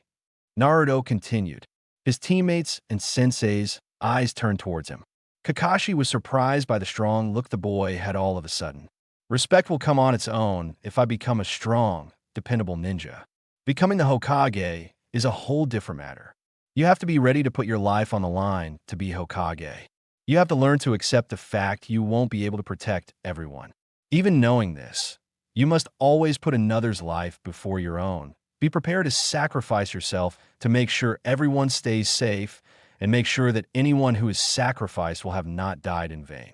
I want to become a Hokage with the power to protect everyone close to him. I want to save and protect as many people as I can. I don't ever want anyone to die meaningless deaths. It'll be different this time. My friends won't die. I won't betray their sacrifices in the past. Kakashi just stared at the boy who stared right back. The intensity of Naruto's gaze surprised him more than his speech did. It was only now that he realized everything he'd heard about this boy had been wrong. He wasn't some prankster with no talent who wasn't worth teaching. He wasn't the monster the village made him out to be. This boy was someone who truly wanted to make something out of himself. The copy Nin noticed something in Naruto's eyes he hadn't noticed before. Pain, hurt, experience, caring, kindness, and unshakable determination were all present within his new student. What surprised and scared Kakashi the most was how much the boy suddenly reminded him of his deceased sensei. Minato Sensei. The copy Nin snapped back into reality when he noticed his students had been staring at him expectantly for the past few minutes. Kakashi shook his head. Now wasn't the time to be thinking about his dead teacher. That train of thought would lead to other memories that he had long since repressed. He quickly regained his composure and began to give out his next piece of information. Now that introductions are over, let me tell you about your test. Test? His team asked in unison. Sensei, we're already ninja. I thought we were done with tests. Naruto wondered. Kakashi arched an eyebrow. He suddenly had a strange feeling that the boy's clueless attitude and interest were both fake. Your graduation test was so you could receive your headband and see if you could pull off a few easy tricks. Kakashi replied, I'm going to test whether or not you three are truly ready to become ninja. Meet me at Training Ground 1 tomorrow at 5 for your test. In the afternoon? Sakura asked. In the morning. What? The team chorused. Also, I would suggest that you all not eat breakfast. Think of it as another part of your test. Kakashi smiled under his mask. What? Team 7 stammered in disbelief. See you then. Kakashi disappeared in a puff of smoke. Naruto quickly hopped to his feet while his teammates slowly got up. He thought he did a good job today. He had stuck close to his original actions with a few variations. He hoped that he had changed how his team looked at him. While he didn't want to appear mature and serious out of the blue, he did want his team to see that he wasn't the brainless, impatient idiot he had made himself out to be before. He was sure his speech had made some kind of impact at least. Thinking back, his first impression with his team hadn't been the best. Still, it felt kind of fun to play the fool. Hey Sasuke-kun, want to go on a date? No. Naruto turned towards his teammates. Sakura was, once again, fawning over Sasuke. Naruto rolled his eyes. This was something he didn't miss and wanted to end soon. He also had to crack Sasuke out of his shell soon, or else things would repeat themselves. I won't let Sakura cry again, and I won't lose my best friend this time. See, come on. It'll give us a chance to get to know each other better. Sakura pressed on. Sasuke regarded her with a cold glance. We're teammates, aren't we? Teammates and teammates only. Sasuke scoffed. He smirked arrogantly at her. Besides, what make you think that I'd go anywhere with Dash? I think going out sounds like a great idea. Both Sasuke and Sakura jumped when Naruto suddenly appeared between them. He smiled at them in a familiar fashion. Sasuke just shoved his hands back in his pockets while Sakura glared at him. Naruto, I was talking to Sasuke-kun. I know this place that sells great ramen.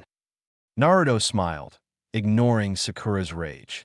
Nothing helps teammates bond than talking over a nice, steaming bowl of ramen. TCH, go by yourselves. Sasuke retorted, turning on his heel and walking away from the duo. Sasuke-kun, wait. Sakura called after him. Thanks for proving my point. Naruto shouted at him. He smirked when the Uchiha stopped. What was that, Do? Sasuke asked, turning his head.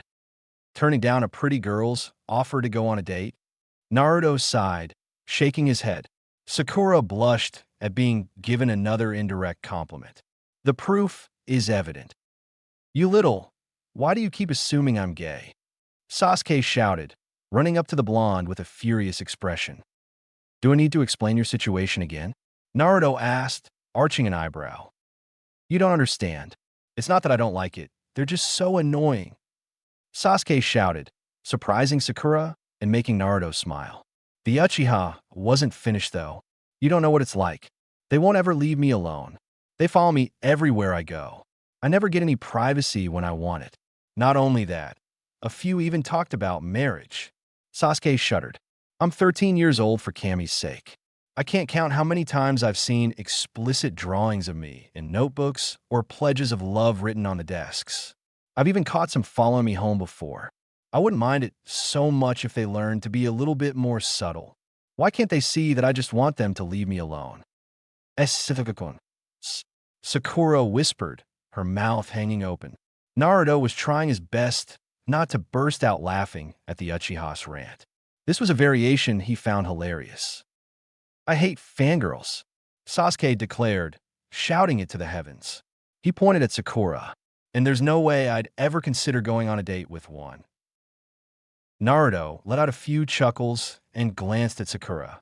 The girl was staring at her object of affection with wide eyes, appalled by his declaration. Naruto frowned a bit when she looked more than a little hurt by Sasuke's words. The Uchiha blushed and turned away from his new teammates, shocked and disgusted with himself for losing his cool and ranting like that. Naruto sighed. It was time he regained his bond with his teammates. If that's how you feel, this outing is perfect. Naruto smiled. Sakura and Sasuke both looked at him. What are you going on about now? Sasuke glared at him. Sakura, how much do you know about Sasuke? Naruto asked, before she could speak and begin what would become a long fangirl rant about how hot and great Sasuke was. Naruto added to his question. How much do you know him as a person? Oh, well, Sakura stuttered. She blushed when she realized she knew next to nothing about the boy bar his good looks and skills. The only other things she knew about were the things he mentioned in his introduction. And Sasuke, how much do you know about Sakura? Naruto asked. When he was about to start another fangirl hate speech, Naruto added to his question. Not Sakura the fangirl, but Sakura the person? Nothing, but she's still annoying, Sasuke admitted, turning away. Okay, we all know nothing about each other. Naruto smiled. So, that's why I'm going to take both of you to Ichiraku's and order some ramen for us to eat. We will eat, talk, and bond like teammates are supposed to. Come on. Sasuke and Sakura could only follow as Naruto grabbed their arms and led them to his favorite restaurant in the world. Taiuchi, 3 bowls of ramen, please. Naruto called as he took his usual seat. Sasuke and Sakura sat next to his sides, the Uchiha to the right and the fangirl to the left. Naruto thought hard about what to say.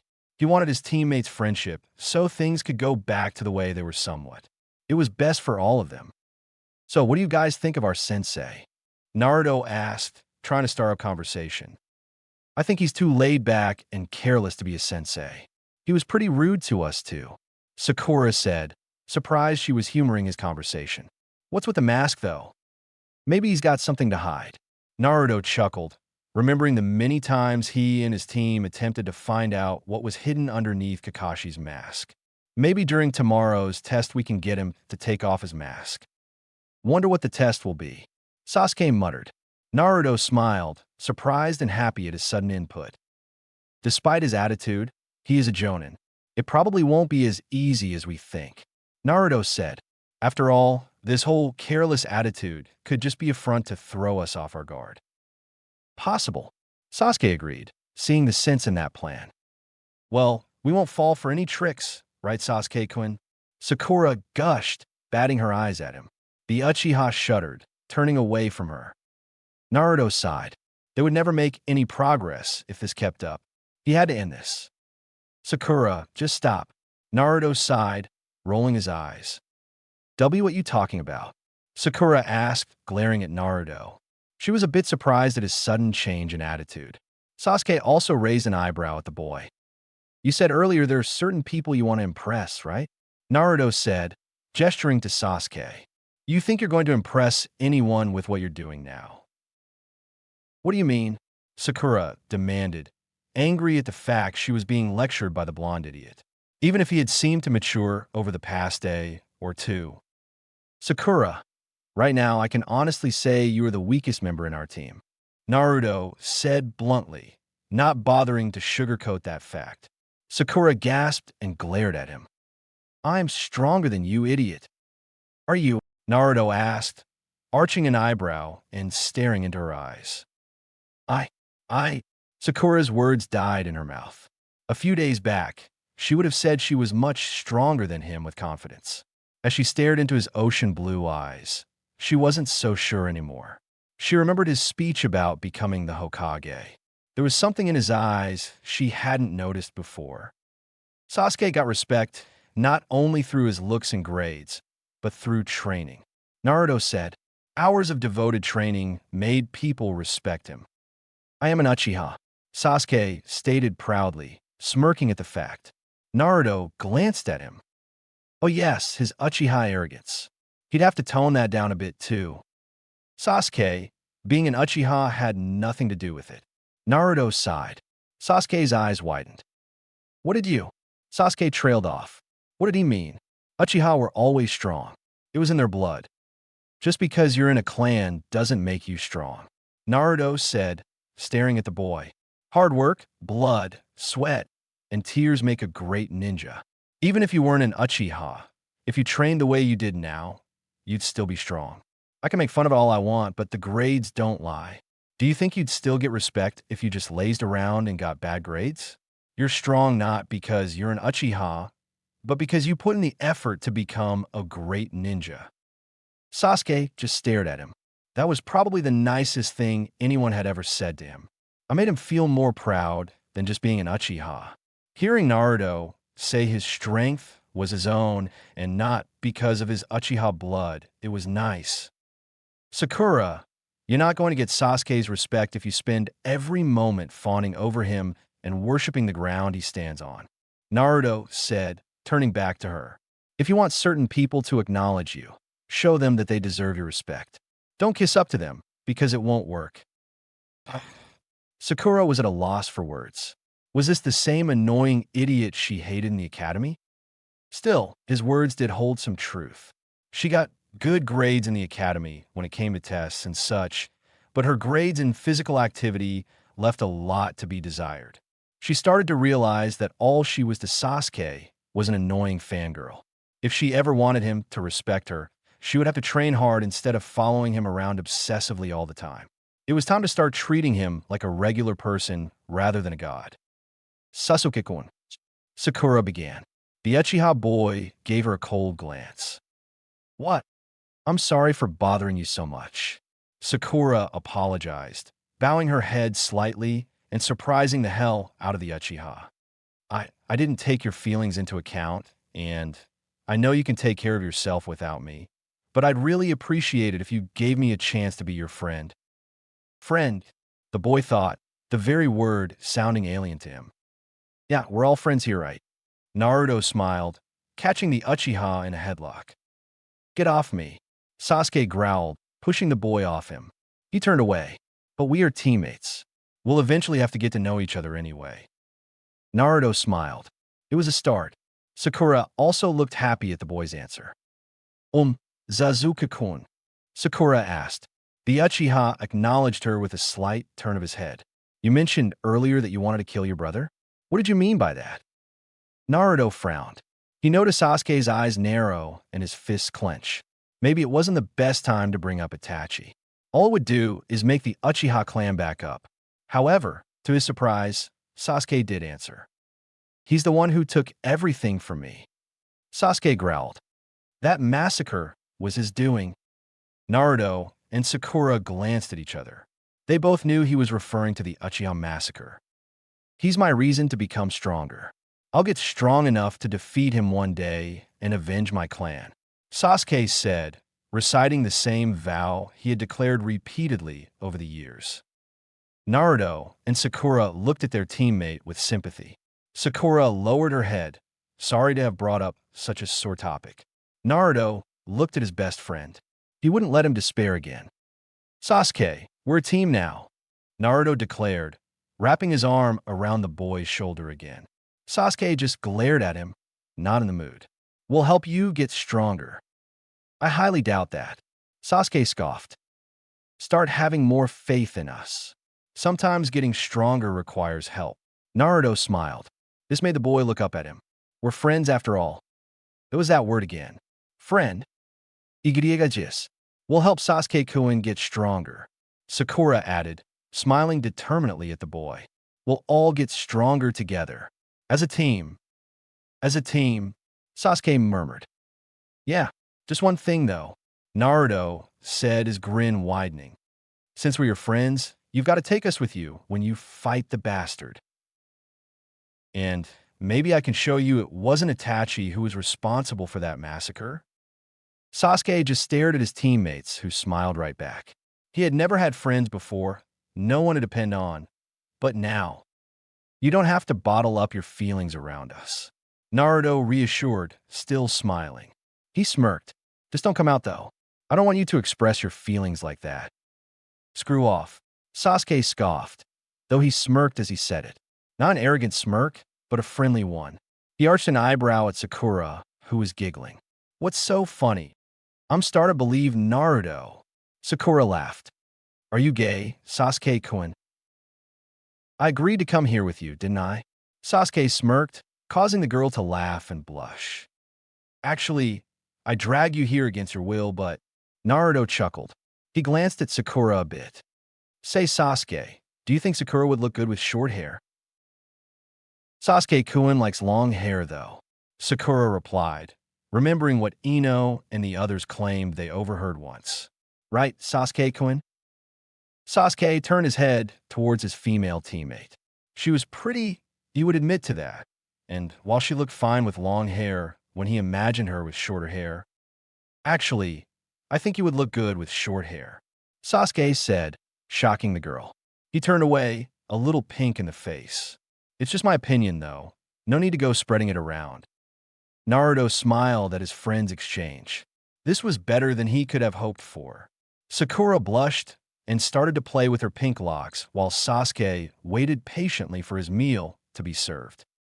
Maybe I really can change things this time. Order up, Taiuchi announced, placing 3 bowls in front of the team. That took longer than usual, old man. Naruto smiled at one of the only adults who liked him in the past. What gives? I had to give you a chance to talk to your new teammates before I serve your food. The minute I brought the ramen out, you just ignore them in favor of eating. Taiuchi smiled. Enjoy. Naruto smiled and dug into his meal. This was a good start. This was proof he could change things if he wanted, even if he didn't share his memories with everyone. Through his experiences, he had learned, and he'd protect his friends this time around. Still, he couldn't do this alone, and he already had a few people he planned to share his memories with. He just prayed it would all work out in his favor. I'm home. Naruto stepped into his apartment, expecting Yuzura to greet him when he entered. He glanced around the room to find it empty. The demon container shrugged. Maybe she had gone out for a walk.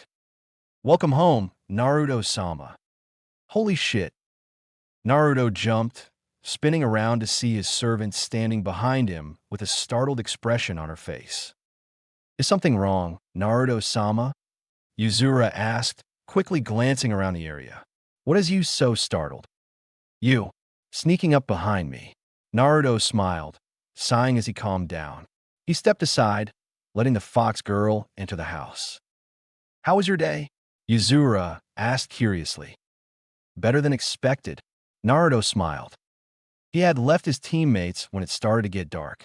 They had talked about future missions, tomorrow's test, about the other teams, and got to know each other better. Naruto was glad that Sakura and Sasuke got along so well together and with him. Things were almost like how they used to be before Orochimaru had corrupted his best friend and made him lust after power. They had smiled and laughed, and he had even gotten a few chuckles out of Sasuke.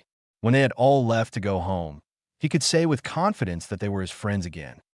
You're smiling, Naruto-sama. Yeah, Naruto grinned. Just being back here and seeing all of them again, I still can't get over it. It must be nice to see the people you've lost. Yuzura smiled. Her smile turned wistful. I am grateful for new life, but I do miss my old friends. Yuzura. Ah, pay me no mind. Yuzura waved him off. Just talking to myself. Naruto looked at her. Come to think of it, he never inquired about her old life before. What kind of life did Yuzura have before dying? Or her other masters, like if she had any? Just as he was about to ask these questions, Yuzura pulled out a carrier scroll. What's that? Naruto asked. Something I have retrieved for you. Yuzura replied, opening the scroll. She made a hand sign, and a larger scroll appeared in front of her. She held the surprisingly large scroll out to him. This is for you. It's pretty big, Naruto observed, taking the scroll from her.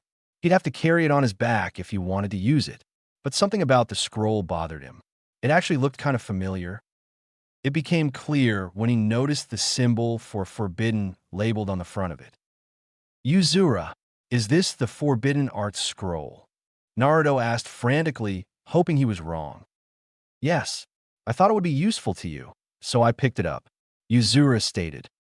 Return it right now, Naruto ordered, thrusting it back into her hands. Are you displeased? Did I do something wrong? Yuzura asked, tilting her head to the side. You can't just steal the Forbidden Arts Scroll. Ambi will be all over the village looking for it. Naruto explained frantically. The general public isn't very fond of me during this time in my life. I've already stolen it before. I'll be on the top list of suspects. Naruto-sama, this isn't the real Forbidden Arts Scroll you stole back from Mizuki, Yuzura said reassuringly, making the boy stop in his rant. This is a copy I made. How did you make a copy? Naruto asked suspiciously. I snuck into the Hokage's office and copied the original one. Yuzura answered proudly.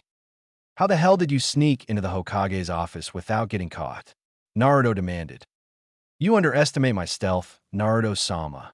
Yuzura smiled. I asked some local foxes about the village layout, and I was able to navigate and sneak into the Hokage's building. You asked local foxes? Naruto asked dumbly. Inari Kitsune can communicate with other foxes, Yuzura stated. I can also get them to run errands and ask for information. Animals see and hear things most humans do not. That's pretty useful, Naruto said, marveling at the idea of being able to communicate with animals. As long as nobody finds out there is a copy, you needn't worry. Yuzura smiled. She handed the scroll back to Naruto. Thank you, Naruto said, looking down at the scroll. This was a copy of the same scroll he had learned the Kage Bunshin technique from. The scroll had been created by the first Hokage, with other Kages after him adding their own forbidden arts. Naruto opened the scroll and skimmed through it. He glanced at the dead demon consuming seal for a moment, then moved on to the other techniques. My father was a seal master, Naruto said, talking more to himself than to Yuzura. I wonder if I have his talent for performing seals. Minato-sama once said that his son had more potential and strength than he had. Yuzura smiled. I'm sure Naruto-sama can perform some seals if he tried. The thought is nice, Naruto said, but I don't know the first thing about sealing techniques. It's not exactly my forte. You never know until you try. We'll see. Naruto sighed. He paused in his reading and looked up at Yuzura. An idea was slowly starting to form in his head. Naruto suddenly wondered if he'd be able to successfully pass the bell test in his old body. He was sure that he'd become accustomed to fighting in his old body fairly quickly, but that wasn't the issue. His child body felt different than his older body, that's for sure. But if his memories had stayed, then what about his fighting abilities? Say, Yuzura, do you think you could hold your own in a fight against me? The Inari Kitsune blinked at her master's unexpected question. The only reason he would ask such a thing was if he was contemplating whether or not to fight with her. But for what possible reason would he want to fight her? Yuzura gave it a little bit of thought until her master's intentions dawned on her. I doubt I could defeat you in an actual fight, but I am confident in my fighting abilities. Yuzura smiled, tapping the kodachi she carried at all times. You want to test your abilities, yes? I want to test my limits and get used to fighting in this kid body again. Naruto clarified. He smiled. I didn't expect to go through puberty twice, you know. It was something you never anticipated, I'm sure. Yuzura giggled at her master's joke. I want to know what I can do, Naruto said, clenching his fists in front of him. I'm wondering just how many of the techniques I learned in my past life are available to me now. I understand. Yuzura nodded. Where shall we go to do this? There's a clearing in the forest where I used to train before joining Team 7. Naruto answered. Let's hurry it up. I want to go to bed early so I won't be tired tomorrow.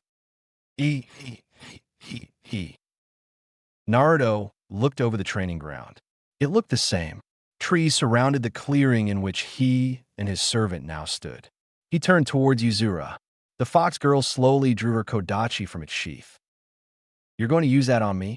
Naruto asked, remembering that Sasuke's sword had impaled him in his old life. Seeing a sword being used against him again made him feel uneasy.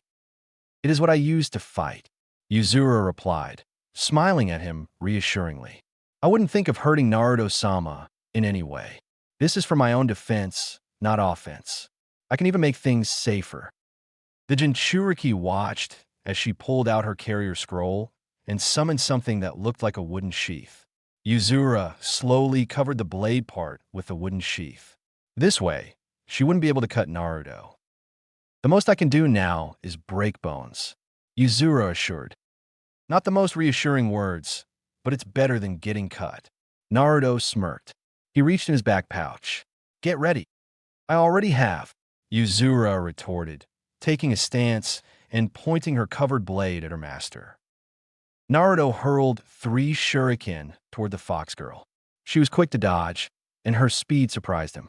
Naruto crouched and propelled himself forward, rushing towards his opponent while making a familiar hand sign. Gafebunsin no Jutsu. 2 clones poofed into existence, both of them off on his opposite sides. Naruto grabbed both their arms and threw them forward, sending chakra to his arms to add strength and velocity to his throw. Yuzura reacted quickly to the 2 clones coming her way. She immediately sidestepped and swung her sword down as one of the clones passed by her, slamming her blade into the clone's back. The clone grunted and dispelled immediately as the blade hit him. The other clone came straight for her with a kunai in his hands.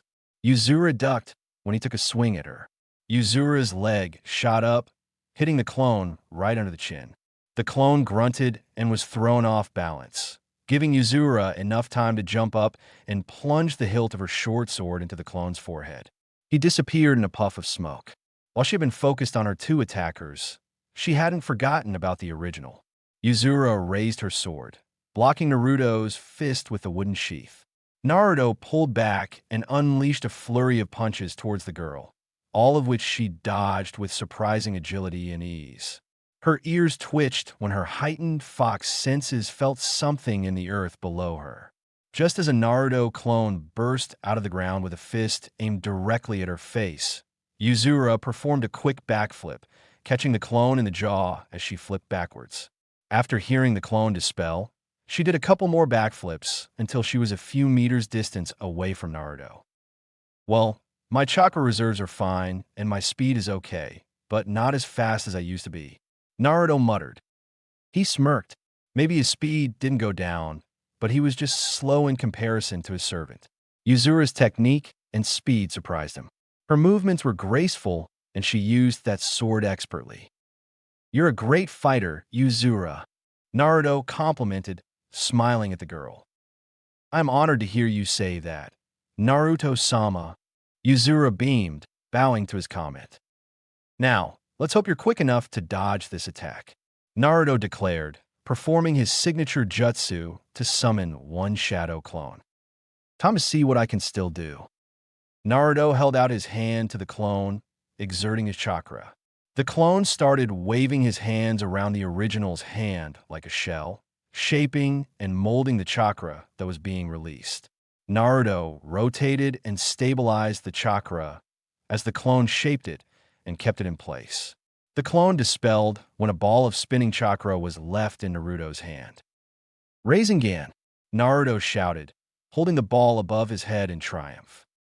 He had first accomplished this feat when he was a kid, so it was no surprise that he couldn't pull it off. Still, if he could use the Rasengan, it meant a lot of his old jutsu was still available to him. Naruto would have to try the more advanced techniques now. Applying chakra to his feet, Naruto dashed forward, accelerating towards Yuzura with his hand outstretched, the Rasengan aimed towards her.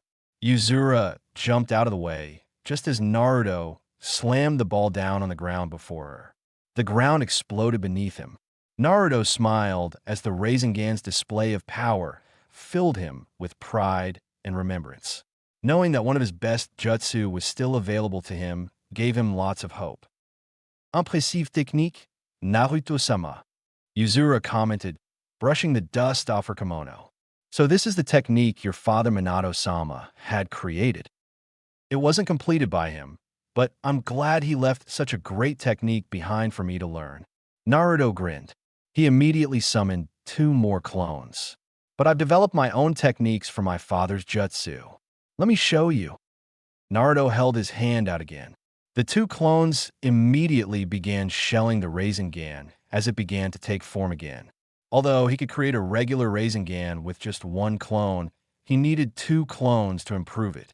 Still, he had developed this technique when he was older. Would his younger self be able to handle the force of the Rasengan when it was enhanced with his Wind Nature chakra?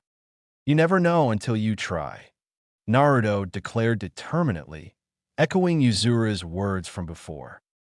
The 2 clones disappeared after the ball was formed. Naruto pumped chakra into his legs and propelled himself towards Yuzura a second time. The fox girl jumped backwards as he brought his hand down. The ball exploded with more power than before, surprising Yuzura with the increased force. Were it not for her quick reflexes and agile movements, she would have lost her balance and taken the aftermath of explosion. The earth rose and cracked beneath the demon container. A huge crater was left to serve as evidence to how much force and power the Rasengan had when it had wind chakra inside it. Naruto was left in the center of the crater. He slowly pulled his hand out of the earth.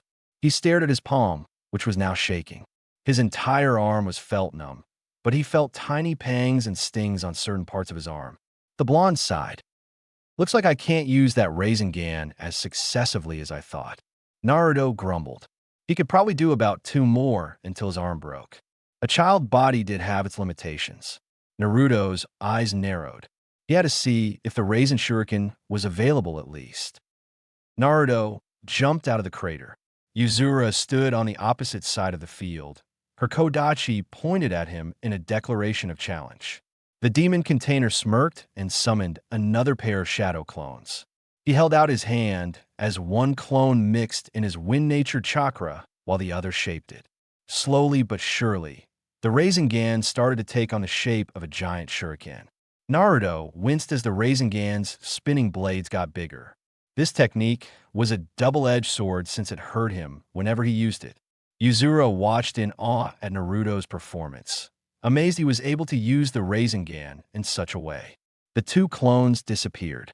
Naruto held the spinning Rasengan high above his head. He would have to do it quick. He could already feel his energy start to fade. He brought his arm back as he prepared to throw it. Wind release. Rasen Shuriken.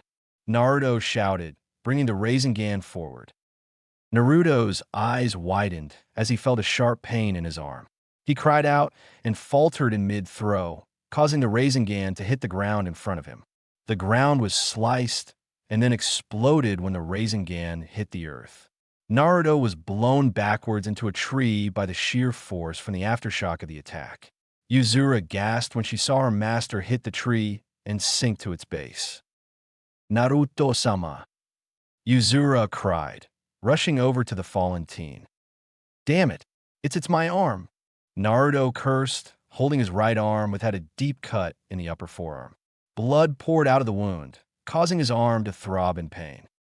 Let me see, Yuzura said, gingerly taking his arm and bringing it towards her. A green glow emitted from her hand as she placed it over his wound. You know healing jutsu? Naruto asked, watching as the blood stopped flowing out of his wound. A little. It should numb the area around the wound and keep it from bleeding, but I can't close it up. Yuzura replied. I'll stitch you up properly when we get back to your apartment. Naruto watched dumbly as Yuzura tore off a part of her kimono and wrapped it around his wound. Yuzura, this should keep the wound from bleeding again, at least until we get back to your apartment. Yuzura said, smiling at him. We didn't have to do that, Naruto said, blushing at her touching action. Of course I did. As your servant, it is my duty to make sure my master is taken care of. I'll always be here to heal your wounds. Yuzura smiled. Why don't we head back? Sounds good. Naruto grinned, looking up at the night sky. Yuzura removed the wooden guard on her kodachi and resealed it inside her carrier scroll before returning her weapon to its scabbard. As Naruto got up, his legs suddenly lost their energy, causing him to fall forward. Whoa, Naruto-sama. Naruto felt his face hit something soft.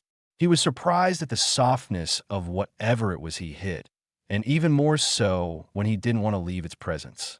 It was nice and warm, and he felt himself get a bit excited.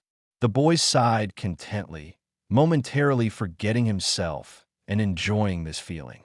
After a few seconds of bliss, Naruto's eyes widened when he realized where his head was nestled. Are you enjoying yourself, Naruto-sama?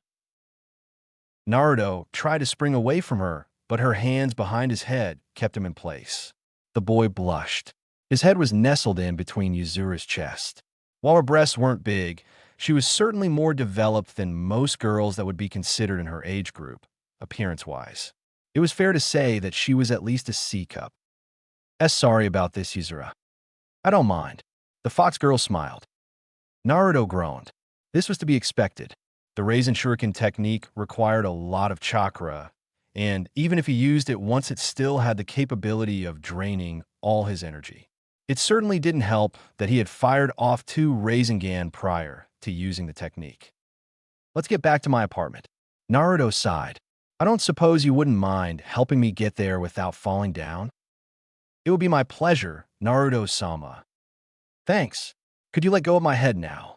Naruto asked, sweat dropping as Yuzura released him. He placed his uninjured arm around her shoulders. Slowly, the two made their way back to his apartment. Issues with teamwork and memory. Yow! Ow! Ow! Naruto bit his lip as Yuzura stitched his wound. The girl giggled at his distressed state. She didn't know that her master was uncomfortable around needles. I'm almost done. Yuzura giggled as she was finishing her last few stitches. Good. I hate stitches. Naruto grumbled. Yuzura giggled again, making Naruto glare at her. What's so funny to you? It's just... Naruto-sama can act like such a child at times. Yuzura laughed lightly as she finished with his stitches. Hey, in case you haven't noticed, I am a kid. A kid again, anyway. Naruto said, giving Yuzura a mock glare. Naruto glanced at the closed wound. Thanks. I'm happy I could help. Yuzura smiled. Leaning forward a bit, she flicked Naruto's forehead. What was that for? Naruto asked, giving her a playful look. What were you thinking when you used a technique like that? Yuzura chided playfully, her fox ears twitching a bit. It's stupid to use a technique that you know could hurt you. It's a miracle that your chakra circulatory system wasn't damaged at all.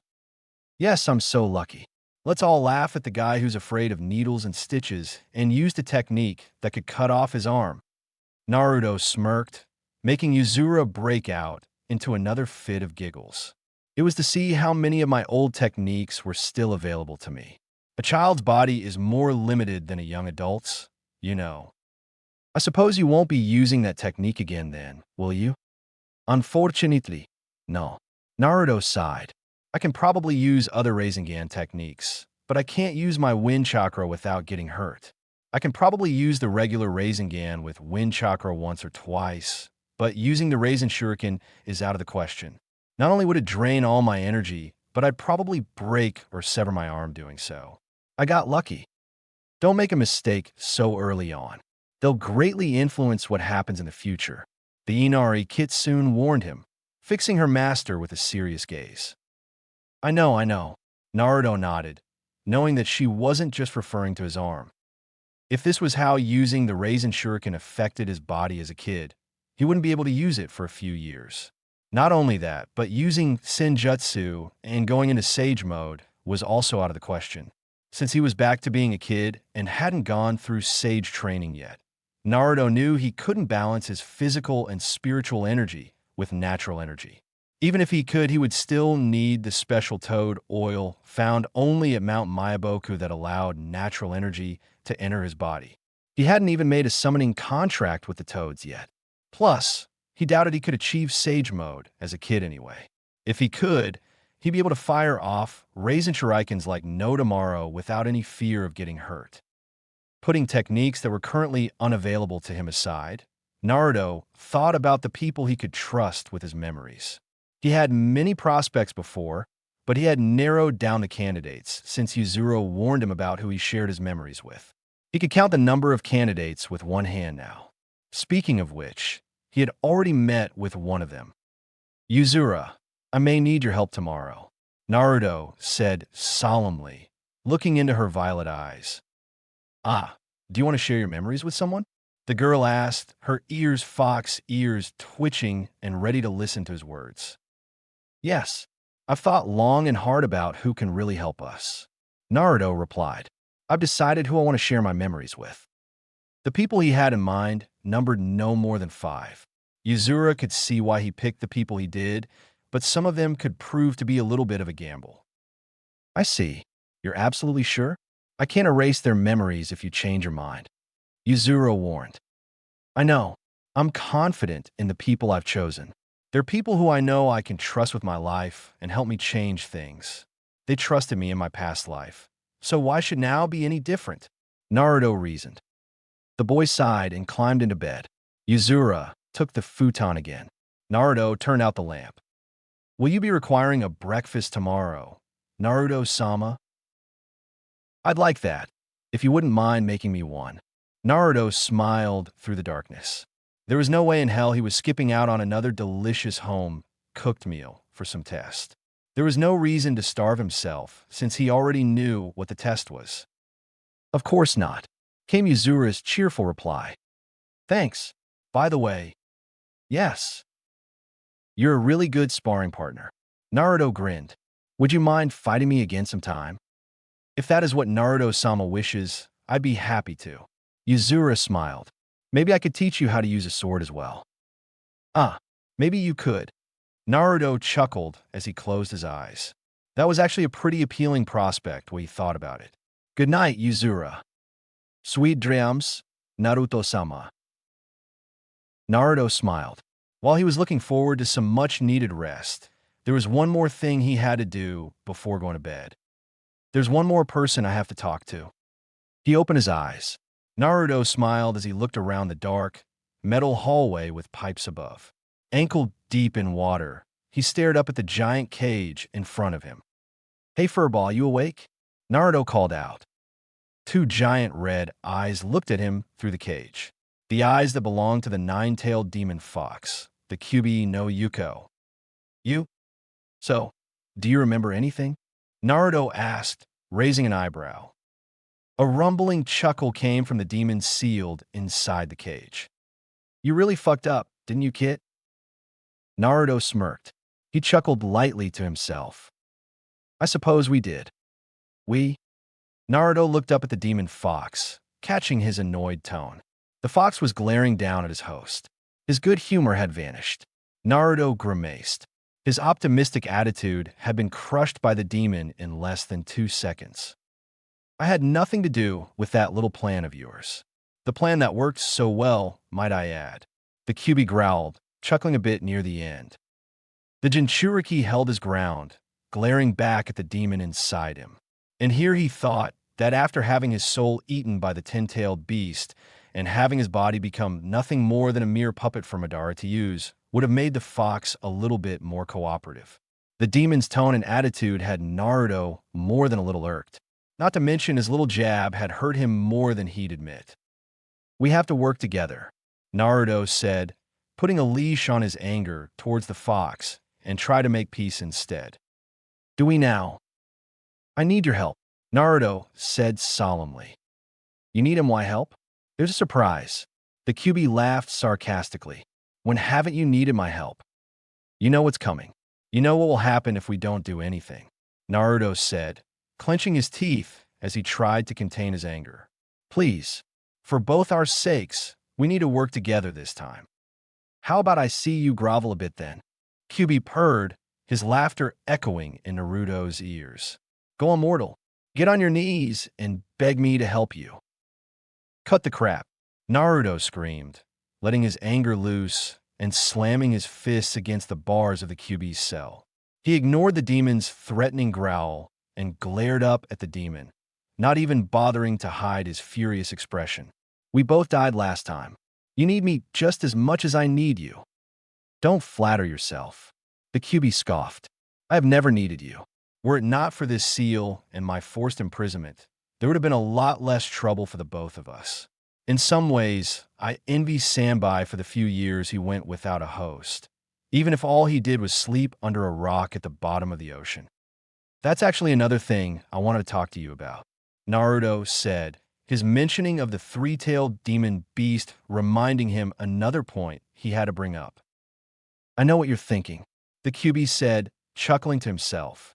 "You want to get in touch with the other demon containers, don't you?" "I know some of them are still out there," Naruto said, thinking of the containers he had met in his old life. "Gaara, B, Utakata, and there's bound to be more still alive. Individually, we couldn't stop the Akatsuki, but together we might be able to. If all the demon containers and their bijus fought together, then we'd definitely have enough strength to fight the Akatsuki. If I got to them before they did, then maybe—" "You're delusional, Kit," the QB interrupted, cutting the boy off. "Like your other plan, you have put no thought into this new one. How will you locate or contact the other demon containers? The Ichibi container is the only one you knew on a personal level, and you won't meet the Hachibi or Rokubi containers for another few years. You do not know the location of the other containers. Even if you had some way to contact them, would they believe your story of their future deaths?" "If I give them my memories, they would," Naruto said, desperately trying to get the QB to sympathize with him. "The others will help me. No one will have to die this time around." "Okay, let's say they help you. But if the Akatsuki defeated them in the past, what's stopping them from defeating and capturing again?" QB asked, smirking down at his host. "They couldn't hold their own against the Akatsuki before. Hell, what makes you think that you could defeat Madara if he killed you last time?" "It will be different," Naruto seethed. "And I say again, if the containers are all together, we stand a better chance of surviving. The Akatsuki only got them last time because the others were alone." "You're fighting for a lost cause," the QB chuckled. Naruto glared at the demon. "No matter what you do, things will be the same. You will die, just like before. Your friends will die, just like before. You didn't have a strength then, so what makes you think that you have the power to change things now? Just because you know about the possible future doesn't mean you can change it." "I refuse to believe that," Naruto, as he shook his head and glared back at the demon. "I'm not just going to sit around and do nothing about it. I've already made changes, small ones, but those differences are proof that things can be changed. You can't change the future. You're just a weak, inferior moral soul incapable of protecting those around you." The QB snickered. "Why you?" Naruto seethed, that remark reminding him again of his failure. "And also, don't group me together with you. The only relationship we have is that we both share the same body. However, we can rectify that." "What?" "You know how to break the seal, don't you? You remember how to release me." The QB gave the blonde a twisted smile. "No harm will come to you if you release me.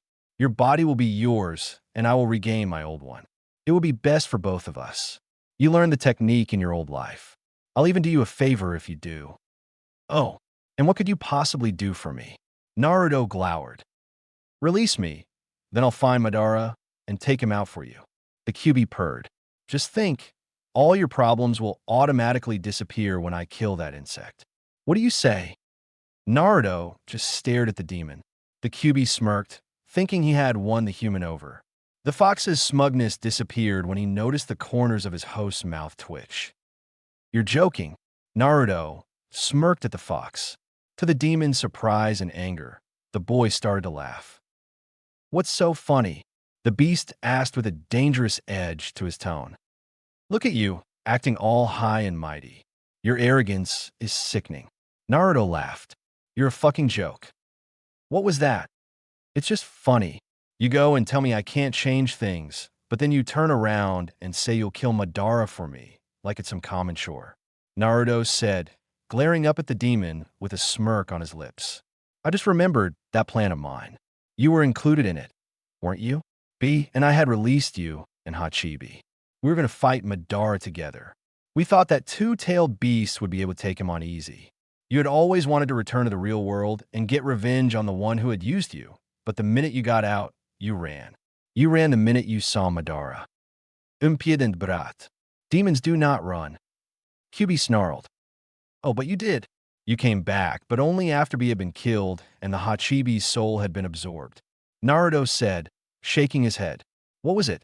Didn't want to fight together with a fellow demon? Wanted to get back at my dad for sealing you inside me by abandoning us during the battle? Did you just hate the thought of taking orders from a lowly human? Or are you afraid of Madara taking over your mind and using you as his tool again? Tell me, which was it? You, how dare you talk to me like this? QB roared. The bars on the cage shook, but Naruto couldn't have cared less. He couldn't break through the seal. It was the demon's turn to be on the receiving end. I would have crushed that bug, and I do not take orders from inferior humans. You are so full of shit.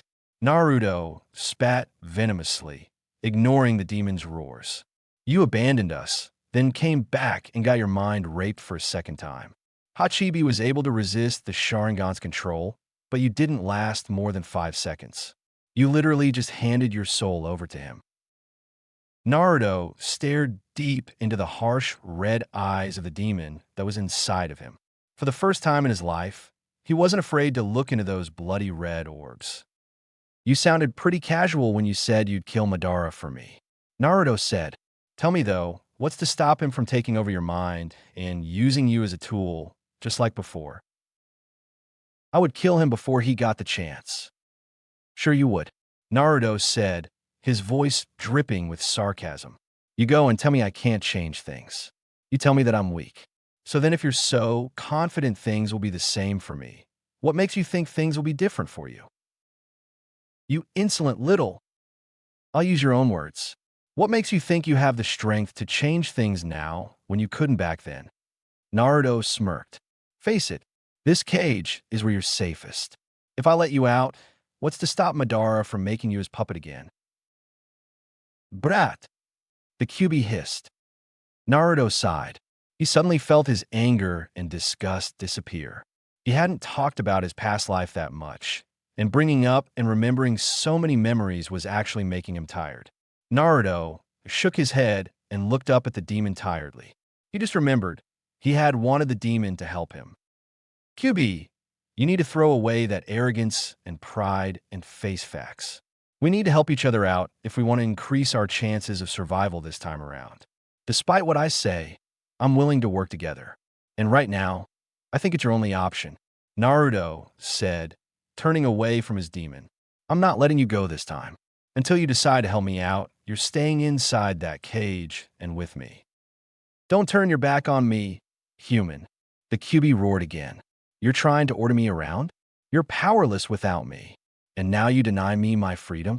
I promise, the moment I get out of this cage and kill Madara, I'll be coming for you. You won't be getting out anytime soon, Naruto said, listening to the demon smash his claws against the cage in a vain attempt to get at his host. He knew as long as the seal was there, the QB had no way of hurting him. If I die, you'll die with me. If you want to survive, you're going to have to fight together with me, whether you like it or not. Naruto sighed. He had really hoped that the demon would help him. He had hoped that their knowledge of the past would help him forge a bond with the fox. He had been wrong. Naruto knew that he would need the demon's power to fight against Madara, but there was no way he would get any help now. Naruto turned back towards the raging demon fox. The demon roared furiously at him. Human, you'll fail. Everyone close to you will die, just like before. You are weak. You can't do anything. And when you come crawling back to me, begging for my help, I'll just laugh. You will die. If that's what you want to believe, then go ahead. Naruto murmured. But just remember, we'll either fight together or die together. In the end, it's your choice. Naruto closed his eyes, the Kyuubi's furious roar echoing in his ears. When he reopened his eyes, he found himself staring up at the ceiling of his apartment. The sound of Yuzura's soft breathing replaced the sound of the Kyuubi's angry cries. Naruto closed his eyes again. You won't be the one threatening me this time, Kyuubi. I'll patiently wait for the day we can truly understand each other and fight together.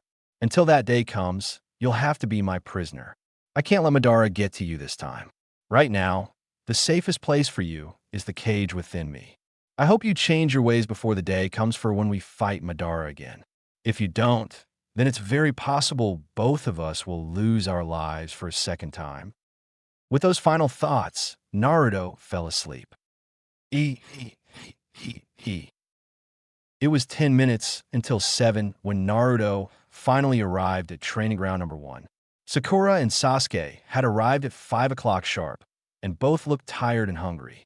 Naruto chuckled when he heard growls coming from their stomachs. If only they could have had those extra hours of sleep and a little bit of the delicious breakfast he had gotten. It wasn't their fault. His teammates hadn't yet become aware of Kakashi's tendency to arrive late to pretty much anything. The Jinchuriki sighed as he thought about the previous night and about his chat with the Kyuubi. The demon probably hated him even more than he did before. Even though he wanted to find some way to get the demon on his side, there was no way he'd be able to do that anytime soon. The fox did bring up another pressing issue, though. Other than Gaara, who would show up during the Chunin exams, he had no way to contact or locate the other demon containers. He hadn't even met all of them. Utakata and the Sanbai were somewhere in Kirigakure, and he knew getting a hold of B was next to impossible when he was in Kimobikure. Naruto also remembered that B had once mentioned offhand that the two-tailed demon container had also been in Kumo with him. The 2, 4, 5, and 7-tailed demon containers were the ones he had never actually met face-to-face. How was he supposed to find them? Naruto shook his head and grinned at his friends. Thinking about it wouldn't change anything. He would have plenty of time to think how to get a hold of the other containers later. Right now, he had to focus on his friends and the bell test that was soon to come. Naruto, where have you been? Sakura demanded, noticing the boy as he made his way towards them. I woke up late. Naruto smiled. But it's nice to know you were eagerly waiting for me here. Idiot. It's only because we'd fail if you didn't show up. Sakura waved him off, even if her cheeks were a bit pink. Naruto raised his eyebrows when he noticed something about her appearance had changed, and he was mildly surprised that he hadn't noticed and pointed it out earlier. You cut your hair, Naruto stated, noticing her hairstyle was back to the way he remembered. Yeah. We did talk about it yesterday, and I was kind of curious about how I'd look if my hair was shorter so. Sakura trailed off, playing with her shortened locks. Maybe I cut it too short. Nope, it looks great. Really suits you. Naruto grinned, making Sakura blush. Well, thanks. Sakura smiled, happy at receiving a compliment. She cast a side glance over at Sasuke, who was leaning against one of the 3 posts in the center of the field, trying to look cool. I wonder if Sasuke-kun likes it. I don't know, let's ask him. Naruto said, Jo, Sasuke-teme. Did you notice Sakura's new hairstyle? Huh. The boy looked up at them in a daze, still a bit groggy from his lack of sleep. He blinked a few times, then shrugged. Yeah, it suits her. This was the first compliment the Uchiha had ever given to a girl. This causal, blunt answer was enough to make Sakura sigh, swoon, and fall completely in love with her new hairstyle. Naruto smiled, glad his teammates were getting along and that Sasuke was showing some emotion. He stepped over to where the boy was. You look like shit. Naruto snickered. Sasuke glared at him. Shut up. I got up way too early and had nothing to eat. Swim. The boy bit back, not in any mood to deal with his teammates' snarky attitude. His hunger was also putting him in a much fouler mood than usual. What took you? Sensei said 5 o'clock, and it's almost 7. Yeah, well, I had to eat breakfast first. Naruto shrugged. You ate breakfast? But Sensei told us not to, Sakura pointed out, joining the conversation. Naruto gave another shrug. I thought he was joking. His two teammates stared at him with blank looks on their faces. What? I'm not skipping out on breakfast just because he told me to. Sensei seemed like a pretty laid-back guy, so I figured he wouldn't mind.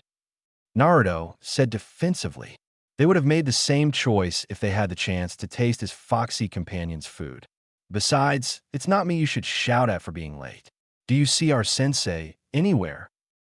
Ugh, I know, Sakura huffed, crossing her arms angrily. He's been almost 2 hours late. He gave the impression that he was a bit careless, but this is ridiculous. Sasuke grumbled. Naruto chuckled. Poor bastards. Both of his teammates groaned when their stomachs rumbled again. Good thing he came prepared. You know, I have some instant ramen with me. Naruto grinned, taking out a carrier scroll. He immediately summoned 2 cups of the good stuff from a scroll. I always carry some with me when I get hungry. I can give them to you guys if you want. Ramen for breakfast? Sakura looked at him disbelievingly. Who had ramen for breakfast? Her expression turned longing when another growl came from her stomach. Sasuke was also looking at the cups with desire in his eyes. Sasuke can use a fire jutsu or something to cook them. So want some? Naruto asked. His 2 teammates looked at each other, trying to decide whether to give in to their hunger or listen to their sensei's warning. Naruto rolled his eyes. You guys need energy if we're going to pass this test. Plus, you've been waiting for 2 hours. Who's to say we won't be waiting around for another 2? They couldn't resist. Sasuke performed a quick fire jutsu to heat up the ramen, and their meals were finished in a few minutes. Both his teammates sighed in contentment and patted their stomachs, not quite full, but satisfied with the quick meal and energy it had given them. Thanks, Naruto. Sakura smiled. Sasuke nodded in thanks, but still looked a bit ticked off. Now, if only our sensei would show up. Sasuke grumbled. As if on cue, Kakashi appeared in a puff of smoke. Team 7 glared at their sensei, who seemed to ignore them in favor of reading a small orange book he held in his hand. Where have you been, sensei? Sakura demanded, clearly expressing her irritation at his extreme lateness. HM? Oh, well, you see, Kakashi began. When I woke up this morning, I tried Dash. Save it. Sakura sighed, already seeing through the man's bullshit. I don't know why I even bothered asking. Kakashi's eye crinkled as he smiled beneath his mask. Well, you all seem to have more energy than I expected. Just eager to start the test, sensei. Naruto beamed at him. HM, you don't say. Kakashi mused, raising an eyebrow at the blonde. What is the test exactly? Sasuke asked. Well, Kakashi began. You'll all be trying to get these bells from me. The copy Nin pointed to 2 small, silver bells attached to his belt. He also pulled out a small alarm clock. All of you have until this clock hits noon to get the bells from me. If you each manage to grab one, then you pass the test. But sensei, there are only 2 bells, Sakura pointed out. Then I guess only 2 of you can pass, while the other, Kakashi paused, has their lunch confiscated and has to go hungry. He expected more of a reaction from people who had no breakfast and had woken up so early, but all his students seemed to take the thread in stride. Kakashi was surprised by their lack of interest and worry. So, we have to try and grab a bell for ourselves then, that's it? Sasuke asked. In a nutshell, Kakashi nodded, though Sasuke felt that there was more to the test than he mentioned. But failure rate is pretty high. Naruto smirked. This time he wouldn't end up being tied to the post. But if he was going to trick his sensei and get his teammates to work together to pass, he'd have to put on a bit of a show. Everybody, the test begins when I say go. Kakashi said, watching his students tense and prepare themselves.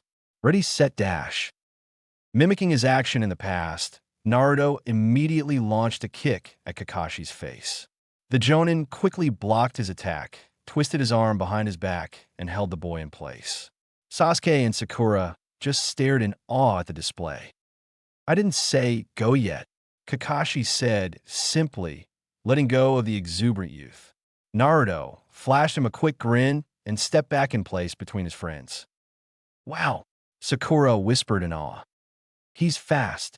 I didn't even see him move. Sasuke muttered under his breath. That hasty attitude could cost you your life one day, Naruto. Kakashi scolded him. The boy just stared back at him. The Jonin smiled under his mask. But it's good to know that you won't be holding back on me. The test will begin in go. Just as Sasuke was about to go hide in the trees and Sakura was about to jump into the bushes, Naruto quickly grabbed their wrists and ran into the forest with his teammates in tow. Kakashi watched them run away with an eyebrow raised in mild wonder and curiosity. Now I wonder what that was about. Kakashi wondered. He shrugged and pulled out his favorite orange book. Meanwhile, in the forest, Sasuke and Sakura had finally gotten Naruto to let go of them and proceeded to berate him for dragging them away from the battleground. Dobe, what the hell was that for? Sasuke demanded. We need to get those bells. I realized that, but you guys were going to split up, so I had to keep us together somehow. Naruto argued, glaring at the Uchiha. Both his teammates gave him questioning looks. We'll never get those bells going at him individually. He's too fast. We have to act like a team would and start working together. Wait, you mean that kick earlier was just to see how fast he was? Sakura asked, mildly impressed by the blonde's tactics. Yep, Naruto smiled, though this time it was more to show his teammates how fast their sensei was and to give them a reason to work together. The first time around, it had just been him being impatient. So was he actually lying when he said it was tactics? Well, we've established the fact that he's too fast to be caught easily. So did you already have a plan in mind? Sasuke asked, looking at Naruto expectantly. Haha, I didn't think that far ahead. Naruto smiled sheepishly. He turned toward Sakura, which is why I was hoping you'd come up with a plan for us. Me? Sakura asked. Sakura, when it comes to academics and knowledge in the field, you probably know more than me and Sasuke combined. Naruto said seriously. It should be no problem for you to come up with some way to get the bells. I guess I could give it a shot, Sakura said uneasily. This would be her first real test and a chance to impress Sasuke. That, and she couldn't disappoint Naruto when he was putting his faith in her. One other thing, Naruto added, catching both of his teammates' attention. This might help with your strategy. Naruto quickly performed his favorite hand seal and summoned a shadow clone. Sakura hit him over the head. Naruto sighed. He had almost thought he could spend his new life without having Sakura hit him. Guess that change was too much to hope for. You moron, how's a Bunshin clone going to help us? He'll see right through the illusion. Sakura berated him for his stupid thinking. It's not an illusion, Naruto pointed out, pinching his clone's cheek. This is a shadow clone, a solid copy of me. This is the technique I learned that made Iruka-sensei pass me. Impressive. Sasuke nodded his approval. It's certainly a useful technique. Yeah, this is perfect. Sakura smiled, a plan already forming in her head. Can the clones transform too? Yes. Good. Then here's what we'll do. 20 minutes later, 7 Narutos rushed out of the bushes and surrounded Kakashi. The copy Nin arched an eyebrow at the tactic. He couldn't see Sasuke or Sakura, but he had a feeling that they were out there somewhere. He put his smut book away for later. Maybe he'd take things a little more seriously. 6 of the Narutos came at him. Kakashi quickly blocked or dodged all of the attacks. He smirked to himself. Naruto had certainly learned a useful jutsu, but it would take more than a few extra clones to take the bells from him. They were fast and didn't let up in their attacks, but the copy Nin had more than enough speed to stop their attacks. Kakashi kept his eye on the bells and the last Naruto, who was hanging out of the brawl. If he was thinking of tiring him out and grabbing the bells when he was fatigued, the boy had a long ways to go. The real Naruto, standing outside of the fight, smirked to himself. Sakura and Sasuke should be finalizing their plan right about now. Still, he had a little bit of time to kill before they had things ready. This was good. After all, there was one other plan Naruto had that his teammates didn't know about. A plan no one knew about yet. Now's the perfect time. You're pretty good, sensei, Naruto commented, summoning up 2 more clones to join the fray when Kakashi took out 2 of the fighting ones. You won't take the bells from me if your plan is to tire me out. Kakashi replied easily, striking one of the clones in the neck and dispelling it. That's not the plan. I'm just waiting for my friends to show up and give me a hand. Naruto smiled. Until then, I felt like we could talk about a few things. Oh, Naruto nodded, his smile straightening out. He took a deep breath. This is it, no turning back. I was just thinking that the Yondaime really taught you well, sensei. Kakashi faltered. He recovered just in time to block a kick from one of the clones. He shot a look at the real Naruto. What did you say? Must have been hard, losing Obito, Rin, and then your sensei. Naruto replied, fixing Kakashi with a hard look. The Yondaime's star pupil, what an honor it must have been. The copy nin's eyes widened. He quickly swung his leg around, catching 3 Narutos in his sweep and dispelling them in an instant. He shot Naruto a look of shock and disbelief. How do you? It must have been nice having Yondaime as your sensei. To have been taught by such a great man, and to know him on a personal level must have been even better. As a student, you must have really respected him as a sensei. He sacrificed himself to seal the Kyuubi inside a baby boy, you know? Naruto continued, his expression turning cold. Tell me, why didn't his student watch over that boy when no one else would? Surely someone as close to the Yondaime as you would have known that baby boy was his teacher's son. Kakashi heard the bells jingle as one of the clones touched them. He quickly brought his foot down on the copy's head, swinging his fist backwards to keep another from making a grab for the silver orbs. Naruto quickly summoned 5 more clones to join the others. The copy nin started to sweat, but not because he was getting tired. He kept his visible eye on the real Naruto, who was staring at him with an expressionless face. You'd think that a student who admired the Yondaime as much as you would have done everything he could to make sure that his sacrifice wasn't wasted and that the boy was protected. Naruto went on, looking off to the distance. He paused for a few moments. He redirected his gaze back to Kakashi. I wonder, what was the Yondaime's best pupil thinking when he saw it fit to abandon his sensei's only son? Kakashi grunted as he felt a clone's kick connect with his stomach. He quickly grabbed the clone's foot and swung it into another clone, trying to jump on his back. Kakashi flipped backwards, grabbing 2 clones' heads and slamming their faces into the ground. All 4 immediately disappeared, only to have 4 more take their place. It seemed like the clones were getting harder to dodge and block. The copy nin shot another look at Naruto. How does he know these things? Kakashi thought frantically.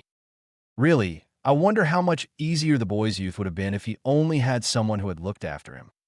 Naruto sighed, shaking his head. He arched an eyebrow at his sensei.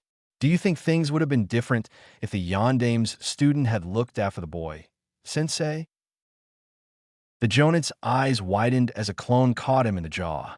The clones just seemed to be getting faster. Naruto's words swarmed and echoed in his mind. The boy was throwing him off his game. His words were distracting him and messing with his head. It's funny how the student never even thought to check up on the boy to see how he was doing. Not once was the little boy even aware that his father even had a student. Hell, for the longest time, the boy was completely unaware he even had a father. Naruto said. He stared at Kakashi questioningly. I wonder if the student had visited, if he would have told the boy about the wonderful things his father did when he was alive. Or would you have even told the boy who his father had been? Kakashi's eyes widened as a fist smashed into the back of his head. I wonder how many beatings the boy would have avoided if the student had been there to protect him. Would he have stopped the villagers from hurting him? A foot made contact with the copy nin's stomach again.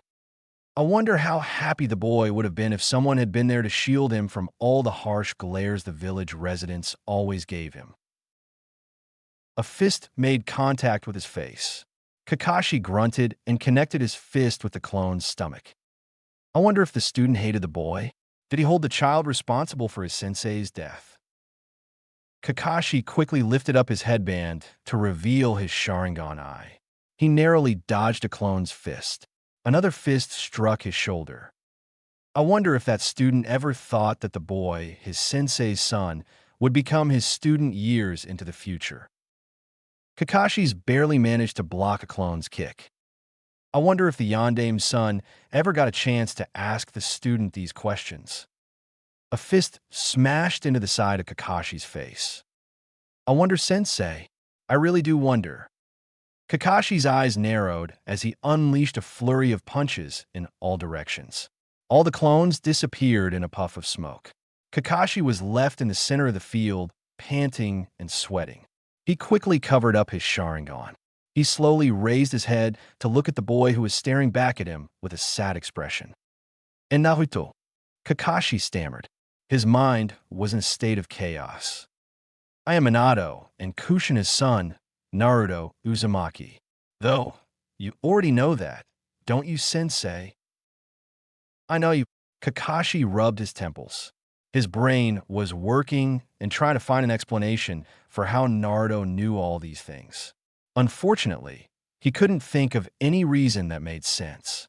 He had never even come into contact with the boy until yesterday. His eyes widened when he noticed 5 new clones and the real Naruto surround him. He looked up at his student, who now wore a smile on his face. Kakashi blinked in confusion. Naruto took a deep breath. Now, suddenly, 12 more Narutos jumped out of the forest and all rushed towards Kakashi. The copy ninja unleashed a barrage of kicks and punches in all directions as the clones jumped him. In the corner of his eye, he noticed Sasuke and Sakura come out of the brush wielding shuriken and kunai in their hands. "Go!" Sakura shouted. She and Sasuke hurled their projectiles towards him. Kakashi quickly smashed his elbow into the last clone's face, dispelling it immediately with the force of the blow. He immediately grabbed the real Naruto and sidestepped to avoid the oncoming projectiles. To his surprise, all the kunai and shuriken transformed and were replaced with a dozen Narutos that flew past him. The one closest to his side reached out as it flew by. In his frazzled state, Kakashi could only watch as the clone yanked the bells from his belt and sailed past him with a triumphant smirk. Kakashi let go of the real Naruto as all the clones, except the one carrying the bells, disappeared in a puff of smoke. The real Naruto and the clone quickly ran over to Sasuke and Sakura, all of them wearing expressions of mirth on their faces. The clone dropped the bells into Sakura's hands and disappeared. Team 7 grinned at each other, celebrating their victory. Kakashi's eye creased. "Well, how about that?"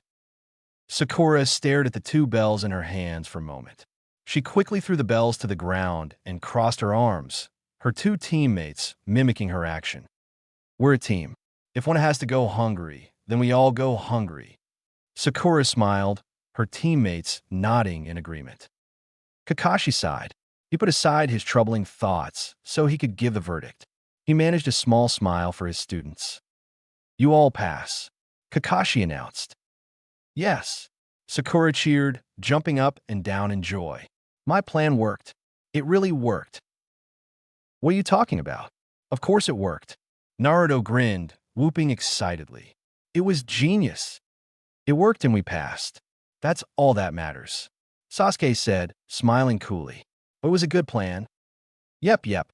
Congratulations," Kakashi said, walking over to his team.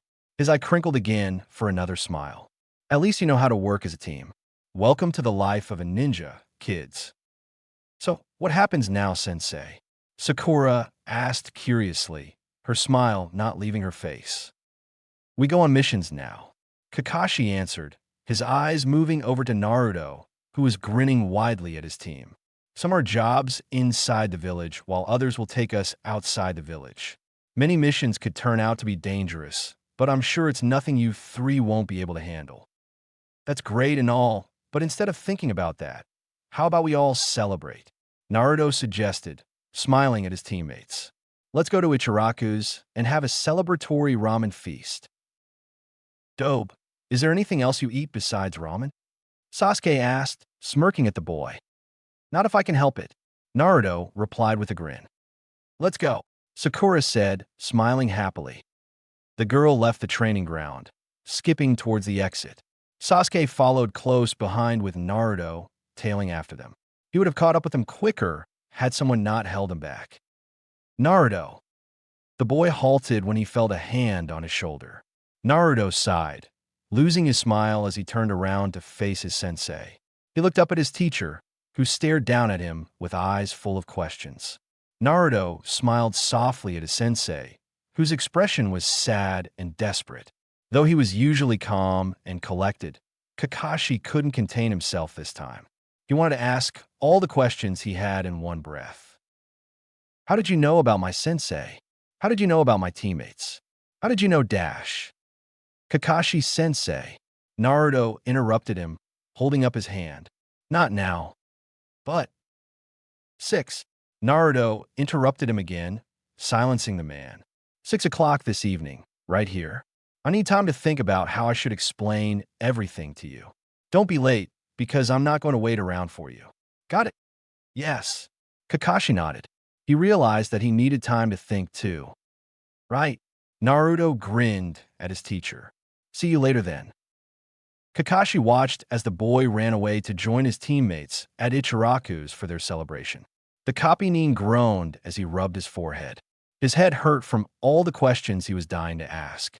Unfortunately, he'd have to be patient if he wanted to talk with Naruto at all today. Kakashi sighed as he heard his alarm clock rang for noon. Kakashi sighed again. He had 6 hours to kill. What could he do until then? I wonder if any good bars are open at this time. Kakashi thought aloud to himself, the bonds that do not break. I can't believe we did it. Sakura smiled, ignoring the meal in front of her in favor of gushing over their team's accomplishment and passing their sensei's test. You've been saying that ever since we finished that stupid test, Sasuke said. He rolled his eyes at the girl despite his smile. Give it a rest. Sorry, but I feel so proud of myself. Sakura smiled. You did great out there too, Sasuke-kun. Yes, well, you were the one that came up with the plan. Sasuke replied, turning away from the girl. You deserve most of the praise. Sakura sighed happily. Things were going perfect for her. She had passed her Jonin sensei's test.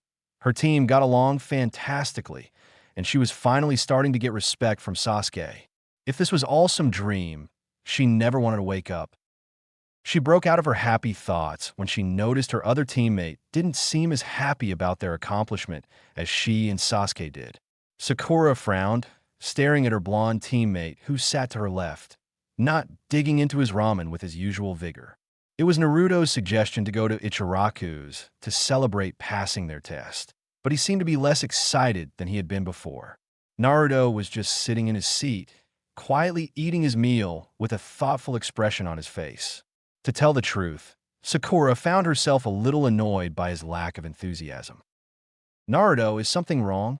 Sakura asked, getting the boy's attention. I've just got a lot on my mind right now. Naruto replied, idly swirling his ramen around with his chopsticks. His mind was in disarray over what he had talked about to Kakashi a little while ago. While he had laughed at the idea of messing with his calm and collected sensei at first, just thinking about what he said to his sensei made him nervous. Kakashi was one of the people he wanted to share his memories with. What made Naruto so nervous was what Kakashi's reaction would be like if he remembered everything that happened in his past life. He knew that the copy-nin was rational and thought things through, but if he had information about the possible future, would he keep it to himself or tell the entire world? Certain events in his old life had greatly affected the man, and Naruto wasn't sure how he'd take remembering all the things that had been such a surprise to him in the past. Naruto trusted Kakashi with his life in the past, But with knowledge of the future available to him, could he still be trusted? It was impossible to predict his sensei's reaction. Even if he changed his mind and decided that didn't want to share his memories, there was no way he could explain all the things he had said to the copy Nin during the test. He no longer had a choice. Naruto knew that if he was going to make Kakashi understand anything he had said, he was going to have to share his memories with him. It was too late to turn back now. Naruto! The boy snapped out of his reverie when he heard Sakura shout his name. He smiled sheepishly as his teammates, who were staring at him with questioning looks on their faces. "What's with you? You're acting different than usual," Sakura said, giving him an odd look. Saw thee. This is supposed to be a happy time, I know." Naruto chuckled. He sighed wistfully. "I've just been thinking about a few things is all." "What kind of things?" Sakura asked curiously. "It's nothing," Naruto replied, giving her a light smile.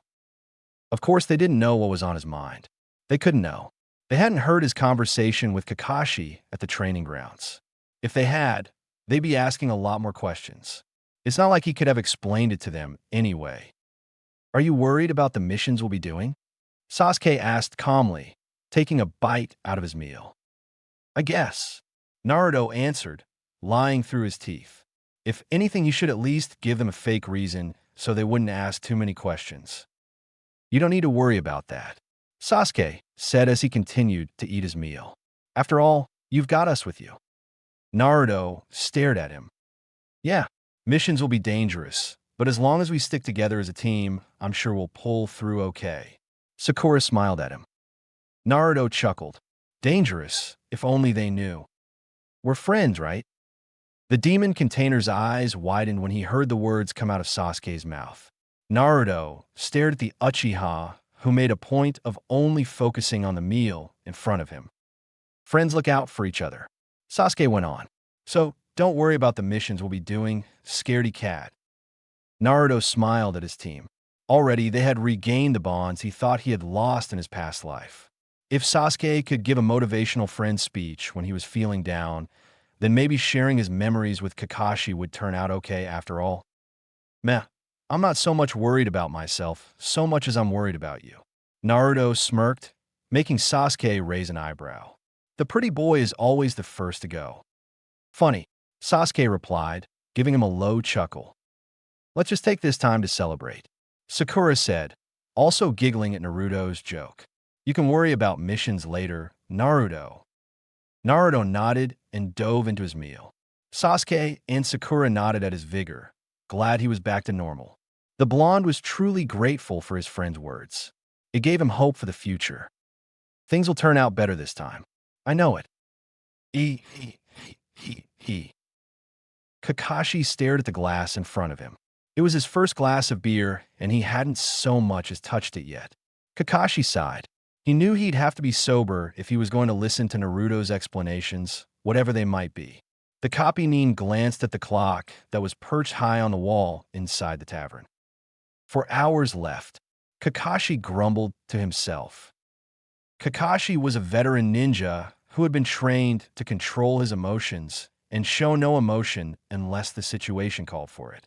He hadn't ever felt as impatient as he did now. It had been a long time since he had felt anxiety. It had been many years since he had felt so much anticipation. Kakashi slammed his head against the bar table and groaned in frustration. He hated feeling like this.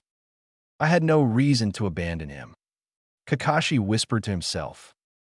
Old memories that he thought he suppressed long ago swarmed in his mind.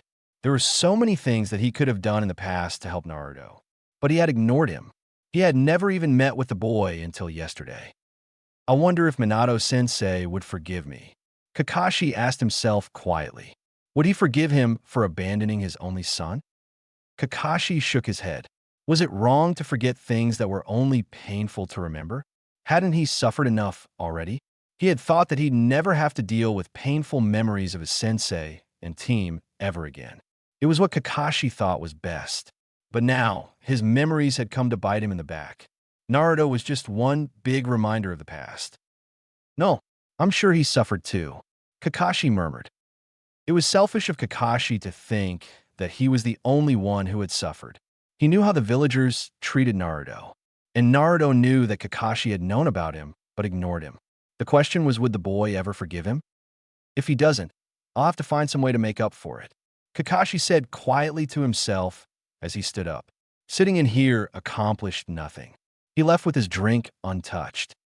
He knew now that Naruto wasn't the only one with some explaining to do. He. Naruto walked through the forest towards a training ground he had been at earlier that day. Walking next to him was Yuzura in her fox form. The white fox turned her head to look up at her master. "You're sure about this, Naruto-sama?" the kitsune asked. "I am. Even if I wasn't, it's too late now," Naruto replied. "There's no way I can't tell him after what I've said today." Waiting until 6 had been torture. He had talked it over with Yuzura, who was prepared to share memories between the two ninja when Naruto gave the signal. She would hide in the forest in her fox form until she was needed. Her master wanted to get a few answers out of Kakashi before he made him remember his past life. There were things Naruto wanted to ask his teacher that he never got around to asking during his other life.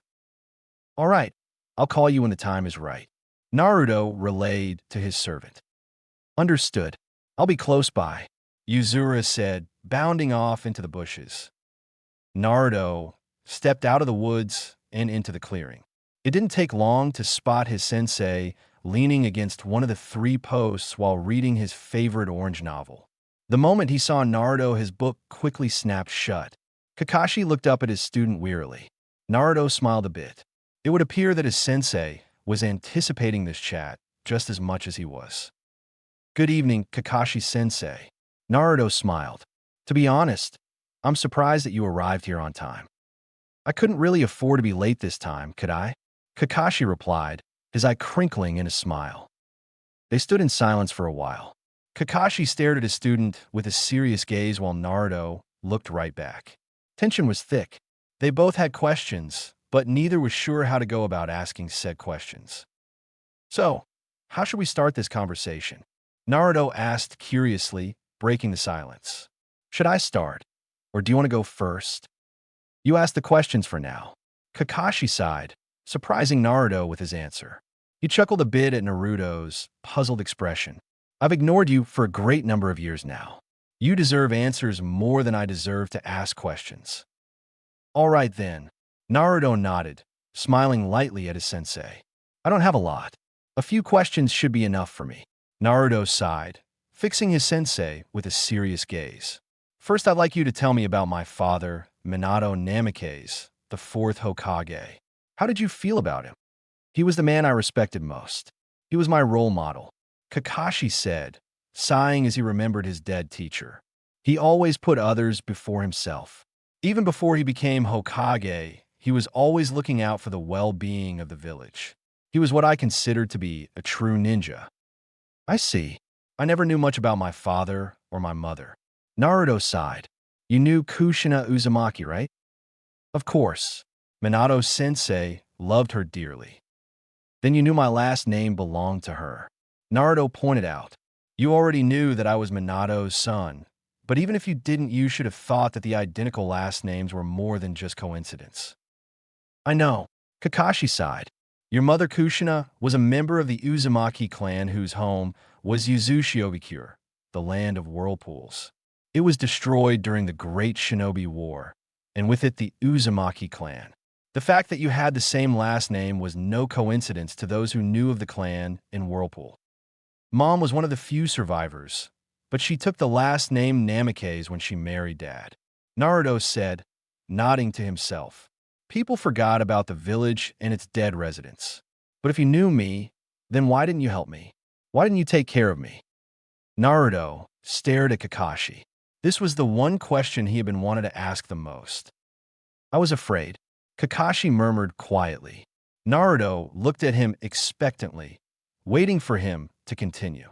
Kakashi took a deep breath. "I was ashamed. I had lost Obito and Rin due to my own weaknesses as a child. I trained every day to protect the one who mattered most to me. When I had failed to do that, I couldn't take it. I went into a depression that lasted for weeks, maybe months. It was hard to keep track of time. An old friend who was also struck with grief over the loss of Minato-sensei helped me out of my depression. Who was that? Jiraiya. He was your father's sensei. Kakashi answered. That pervy sage. Naruto thought fondly. He wondered when he'd see the old man again. Naruto shook his head. Now it wasn't the time to be thinking of him. He had told me that if Sensei were alive, he'd never want to see like this. Kakashi continued. He had told me that I had experienced enough pain and that I should look towards the future instead of mourning over the past. As I was slowly recovering from the pain of losing those close to me, Jiraiya came to me and said he was going away for a while. He had asked me to do something for him, something that would have made Minato-sensei happy. What did he ask you to do? Naruto asked anxiously. You did what he asked, right? Kakashi braced himself. He slowly opened his mouth to answer Naruto's question. He had told me to take care of Minato and Kushina's only son, the new Jinchuriki of the nine-tailed demon fox. Kakashi answered. He had asked me to be your guardian. Silence. Naruto stared at Kakashi with wide eyes, who was clenching his fists together in frustration. With everything he knew and all the memories he had, this was something Naruto had never known. To think that such a request had been made in the past. Kakashi was never one to turn down the requests of those he cared for. So why didn't he accept this one? Why hadn't he been there for him when he had been asked specifically? Jiraiya left without an answer from me. I was supposed to be there for you. Kakashi seethed, growing more frustrated with himself with each passing second. But I didn't. While I had learned to deal with the pain of loss, I was afraid of experiencing it again. Just thinking about you reminded me of my sensei, a memory that I forcibly repressed. I was still young, barely an adult, when I was asked to become your guardian. How could I even think of protecting you when I couldn't protect my own team? Kakashi sighed. Naruto watched as his sensei took a deep breath and let his muscles relax. The copy stared at the ground with a miserable expression. Knowing that my teacher's son was alive brought me great joy. But at the same time, I couldn't stand the thought of you. I was afraid I couldn't protect you. I ran away from my duty. Kakashi said sadly. I went to the Hokage and asked him to take care of you. I even quit the ANBU squad and asked to become a Jonin instructor, following my sensei's footsteps. Over time, I learned to suppress my painful memories to the point where I had completely forgotten about you. I hardly ever thought about my sensei's family. I just spent my days reading books, going on missions, drinking with friends, and had many teams assigned to me, all of which I failed because they didn't show enough teamwork. U team was actually the fifth to pass my bell test. Aren't we the lucky ones? Naruto smirked. Kakashi allowed himself a small chuckle. When I saw that you had been assigned to me, memories began flooding back to me. Kakashi went on. I buried them deep within my mind, hoping to forget them again. It wasn't until earlier today, when you asked those questions during the test, that Kakashi trailed off. Naruto just stared back at him. I was so caught up in my feelings of regret and remorse that I abandoned you. Kakashi sighed. I had even forced myself to forget that Minato even had a son. Naruto turned away from his sensei, a new question forming on his lips. Do you hate me? What his teacher did next shocked Naruto more than anything he had seen so far. Kakashi dropped down to his knees and bowed in front of the blonde, his forehead touching the earth. I have never hated you, Naruto, Kakashi said fiercely, keeping his head to the ground. I was a fool who drowned himself in self-pity. I abandoned you because of my own fears. I should have protected you. I should have been there for you. I betrayed you and Minato-sensei. Nothing I say could ever justify what I did to you, but all I can say is that I'm sorry, Naruto. I'm so sorry. If Kakashi's head was raised, he would be shocked to see what kind of face Naruto had. Naruto just smiled at the copy ninja. Surprisingly, he didn't feel any anger towards his sensei. Rather than anger, he felt a new understanding and relation to his teacher. Only after living two lives could Naruto truly understand what kind of pain Kakashi had felt when the people he loved most of all died. Naruto understood his sensei even more than before. He knew what it felt like to be weak and how regret could affect a person. Stand up. It feels weird to see you bow to me, Kakashi-sensei, Naruto said, quickly jogging over to the man and forcing him to stand up. I understand if you resent me, Kakashi muttered, turning away from the boy. I'll try my best to make up for it, but I know that dash. I don't hate you, Naruto interjected, surprising the older ninja when he grinned at him. If anything, I feel like I understand you even more than I did before. Than you did before? Kakashi said, perplexed by his statement. All his questions about how he knew about Minato and his teammates suddenly came back to him. That's right. I wanted to ask how you knew those things. I'll answer all your questions. Naruto nodded, stepping away from his teacher. If I had any doubts before, I have none now. I'm prepared to share my memories with you, Kakashi-sensei. I can't do it by myself, though. Share memories? Uzura, come here, Naruto shouted into the forest. They both waited in quiet silence for a few moments. Kakashi turned his head when the sound of rustling bushes caught his attention. A white fox suddenly bounded out of the brush and jumped in between the two of them. Kakashi was more than a bit surprised by this, and had already drawn a kunai in order to slay the creature. He stopped short when a white light started to emit from the kitsune. Kakashi watched in wonder and amazement as the fox transformed before his very eyes. Naruto almost chuckled at the look on his sensei's face, remembering how surprised he had been when he saw Uzura transform. In a matter of seconds, the white fox had disappeared, and in its place stood a beautiful girl with silvery white hair, wearing an orange kimono. Uzura bowed to the Kakashi, who was at a loss for words. Pleased to meet you, Kakashi-san. I am Uzura, Naruto-sama's servant. Uzura greeted. Servant? Kakashi asked, arching an eyebrow at his student. Don't ask. Naruto groaned, rolling his eyes. He took a deep breath and exhaled. Okay, Uzura, do whatever it is you need to do. I will start then. Uzura nodded, quickly performing a couple hand signs. Hold on, what about my questions? Kakashi demanded, stepping forward. He stopped short when he felt Uzura press her index and middle fingers to his forehead. She did the same to Naruto with her other hand. I told you they'll be answered. Naruto smiled at his sensei. I don't hold any resentment towards you, sensei. If you had told me this before, I may have, but only after living one life and starting a new one can I say that I truly understand the pain you went through as a kid. What are you talking about? Kakashi asked, Naruto's words puzzling him to no end.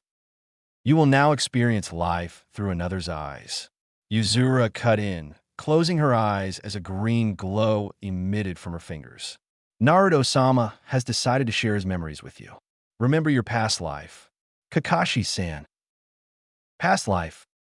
Just as he was about to ask more, a bright flash blinded his vision.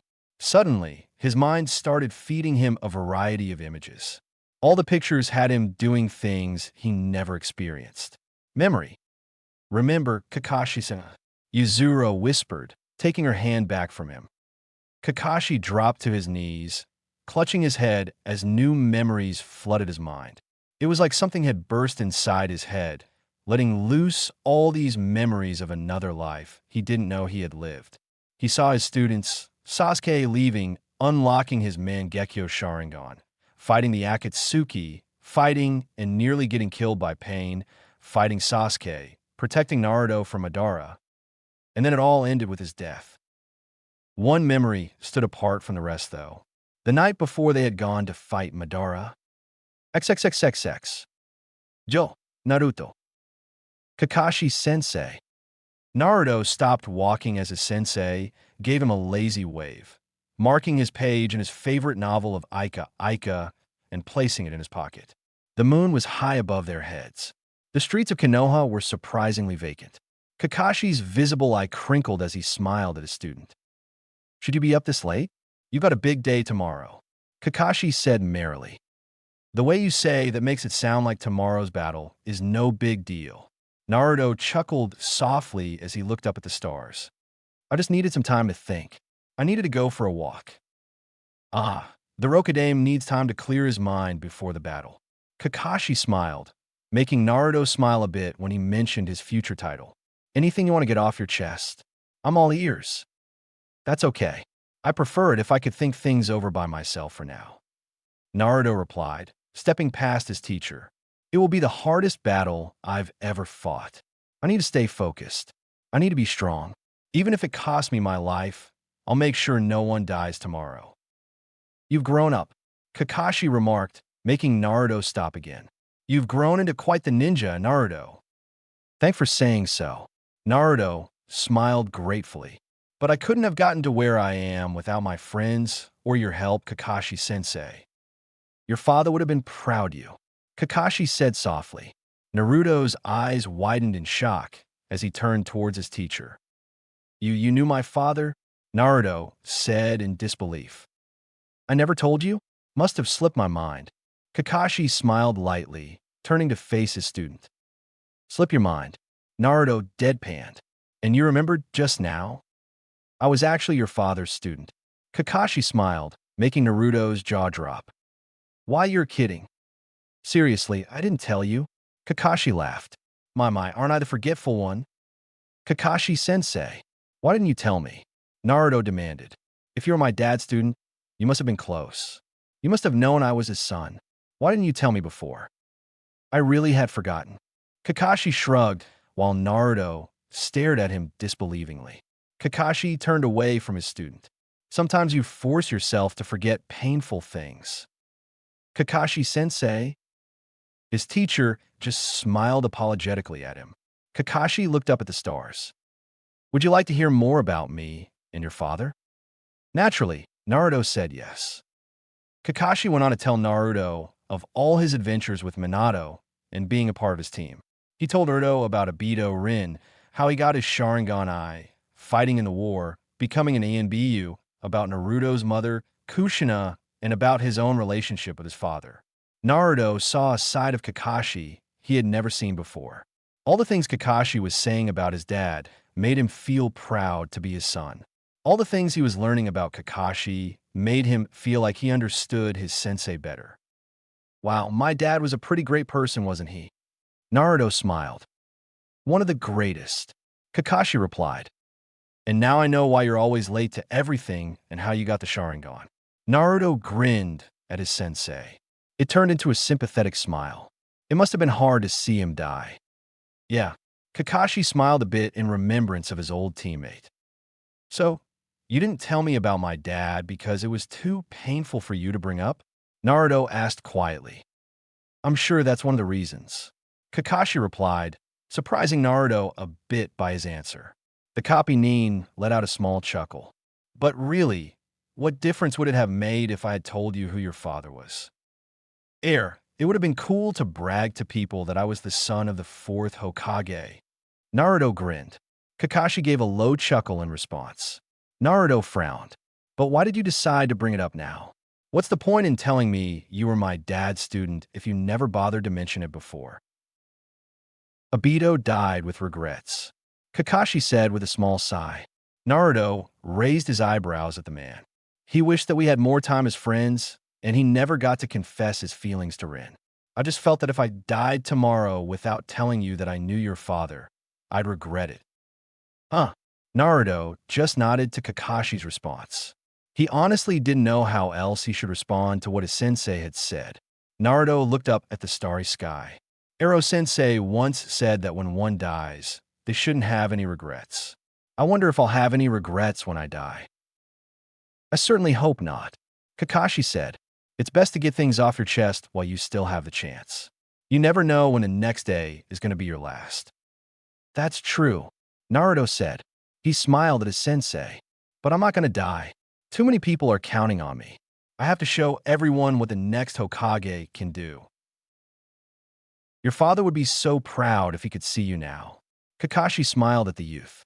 I know I am. Thanks. The future Rokudame smiled, touched by his teacher's rare praise. Hey, if I'm still alive after tomorrow's battle, I'll tell you more stories about my team and your father. Kakashi smiled. Besides, there are a few other things I still need to tell you. Won't that be painful for you? Maybe, but you deserve to know more about your father.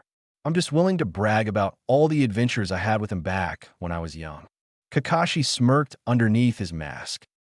Ah, well, I'd be happy to hear about those stories. Naruto smiled. And maybe, after tomorrow, you can finally look back on those memories without pain. Hmm. Well, from what you've told me, all you feel is pain when you think about my dad and your old team. Naruto said, turning away from his teacher.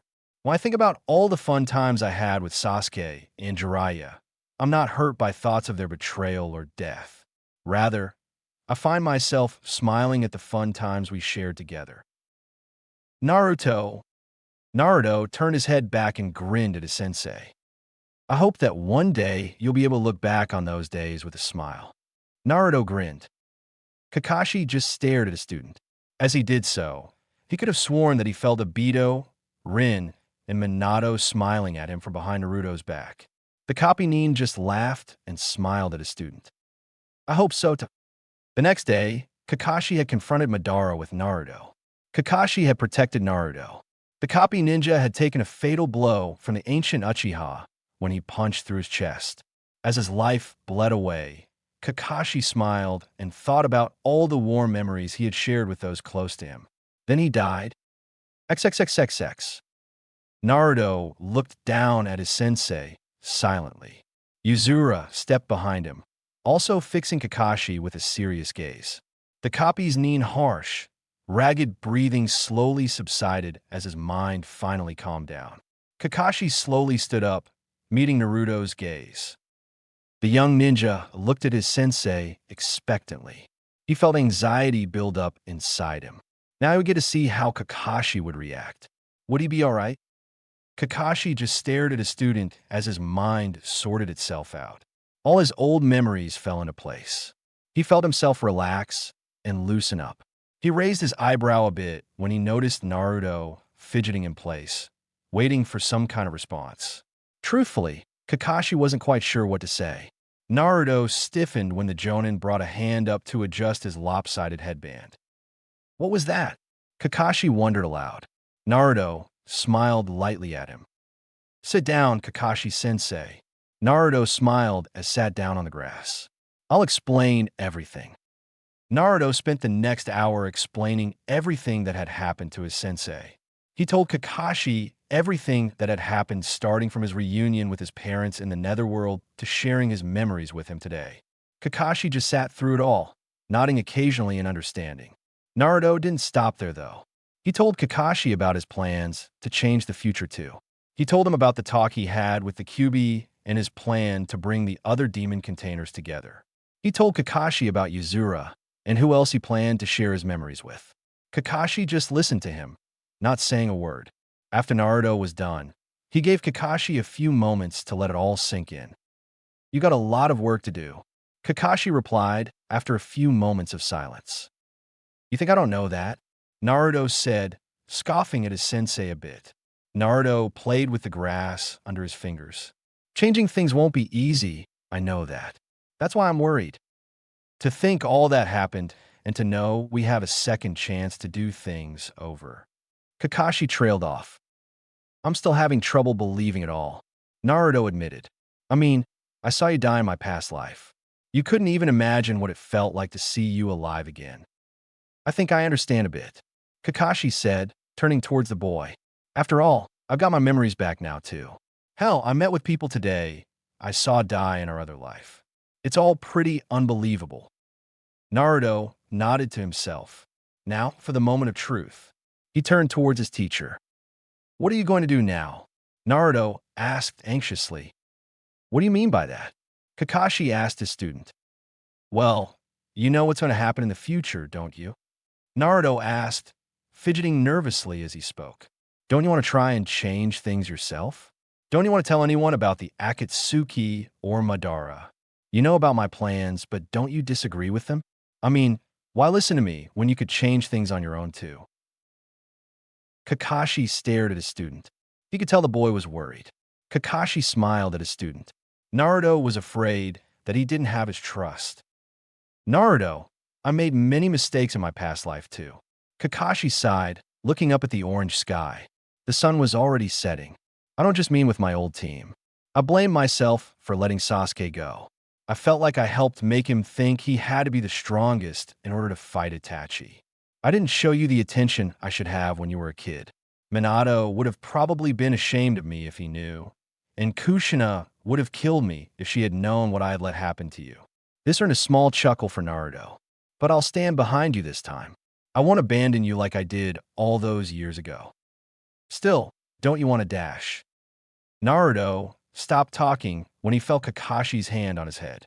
He grunted when the Jonin ruffled his blonde locks. Kakashi chuckled when Naruto brushed him off.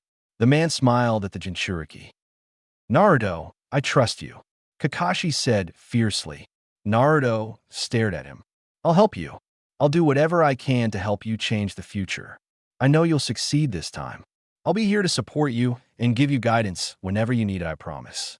Konoha's future Hokage won't fail a second time. Naruto stared at his teacher. The boy smiled and wiped his eyes when a few tears clouded his vision.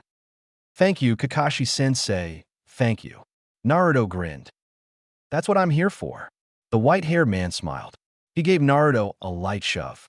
Bet you had a fun time messing with my head earlier today. It's not every day you get to see me so shaken up. Hey, I had to get your attention.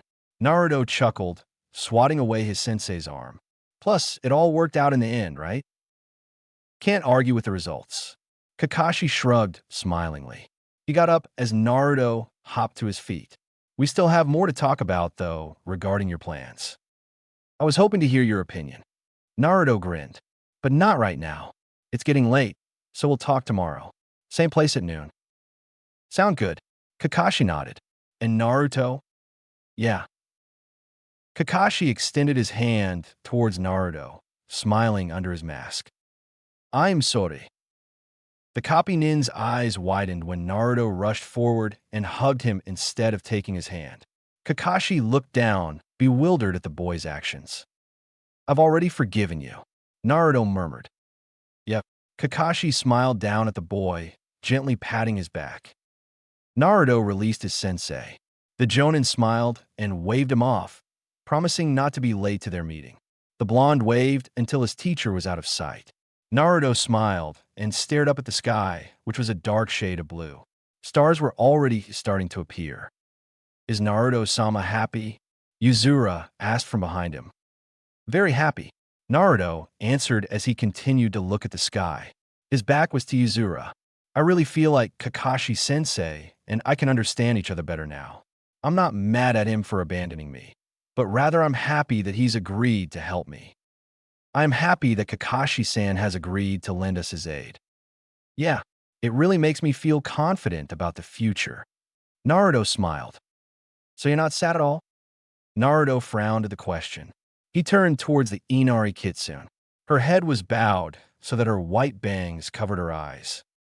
What reason would I have to be sad? Naruto asked curiously, taking a few steps towards the girl. It's just that you've gone through so much, and to know that you smiled through most of it is just... Yuzura trailed off. Doesn't Naruto-sama feel even a little bit sad? Naruto was a little perturbed by her unusual behavior. What brought on these questions, he wondered. He stepped closer to the fox girl and tried to get a better look at her face. Yuzura. Naruto's eyes widened when he suddenly felt her arms wrap around his midsection. Naruto blushed when he felt some stuff pressed against his chest. What was wrong with her? What caused her to hug him like this? I had no idea that Naruto-sama had gone through so much. Yuzura whispered softly, her voice calming him down a bit. Naruto stared down at her with a perplexed look. The villagers treated you so harshly. No one was there for you when you were young. No one was there to help you. No one was there to comfort you. You didn't have anyone to hug or hold you when you felt alone. Yuzura, do you? Naruto whispered, his eyes wide. He suddenly understood why she was acting the way she was and saying the things she was. It just came to him. My memory sharing technique has a side effect to it. Yuzura answered for him, almost like she was reading his mind. For the person's memory I'm sharing, their memories are also given to me. I saw everything. You also have my memories? Naruto asked quietly. Did you get Kakashi-sensei's memories too? He felt the girl shake her head against his chest. Like I said, I only gain the memories of the person who's giving his memory to someone else. I'm just amazed by Naruto-sama's strength. Yuzura said softly.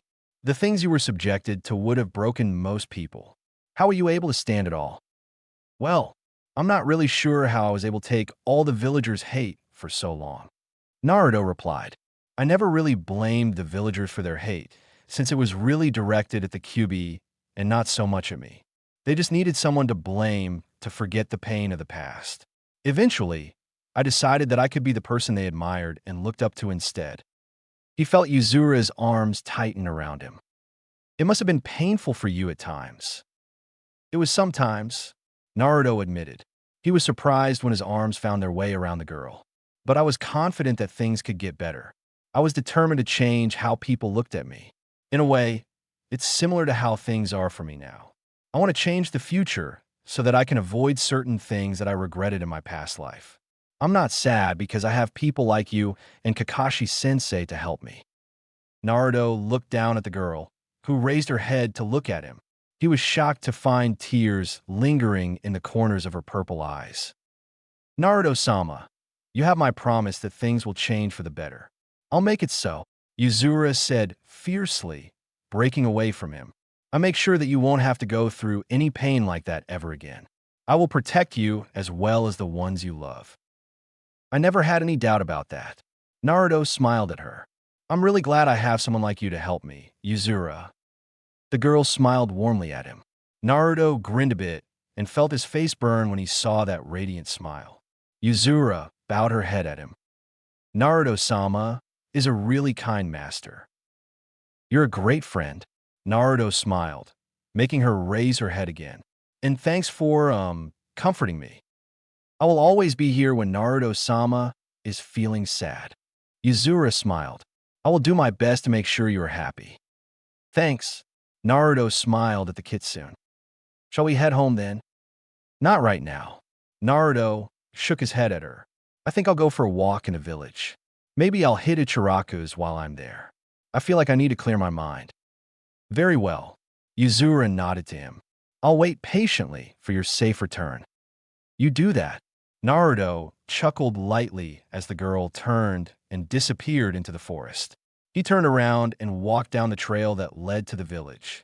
He was really glad he had someone like Yuzura around to help him out. And it was nice to know that someone would be there to hug him when he was feeling down this time around. Naruto walked quietly through the streets of Konoha. Only the lights from various stores and stands illuminated the area around him. The blonde took a quick glance up at the night sky and yawned. What a day! Naruto groaned to himself. He had told Yuzura to go back to the house without him. Not only because he wanted to hit Ichiraku's before turning in for the night, but because he was still a little surprised by her actions. While he had been touched by her words, he couldn't help but think that her reaction was a little too dramatic. He had come to terms with the harsh aspects of his life long ago, and he was sure that he'd made it clear that sorrow and regret would not bring him down. Maybe it has something to do with her old life. Naruto murmured to himself. He had never inquired Yuzura about her past life so far, and was a bit surprised that he hadn't. Since when had he stopped being so curious and nosy? Still, one of the other things he had learned in the past was that if someone didn't want to talk about their past, it was better if the subject was left on its own. That doesn't mean I won't ask about it, though. Hell, if she knew everything about his past, then wasn't it only fair for her to share her past with him as well? Naruto shook his head. While he acknowledged her strength, eager attitude, and tactful thinking, Yuzura was soft-spoken and seems like a delicate person. She could be hard to read at times, too. Naruto's thoughts broke off from the kitsune when he noticed someone walk past him in the street. While the person's head had been bowed, the oversized white jacket and short, raven hair had been a dead giveaway. Naruto pulled up his biggest grin and turned around. Hey, Hinata. The Hyuga stiffened when she heard her name called.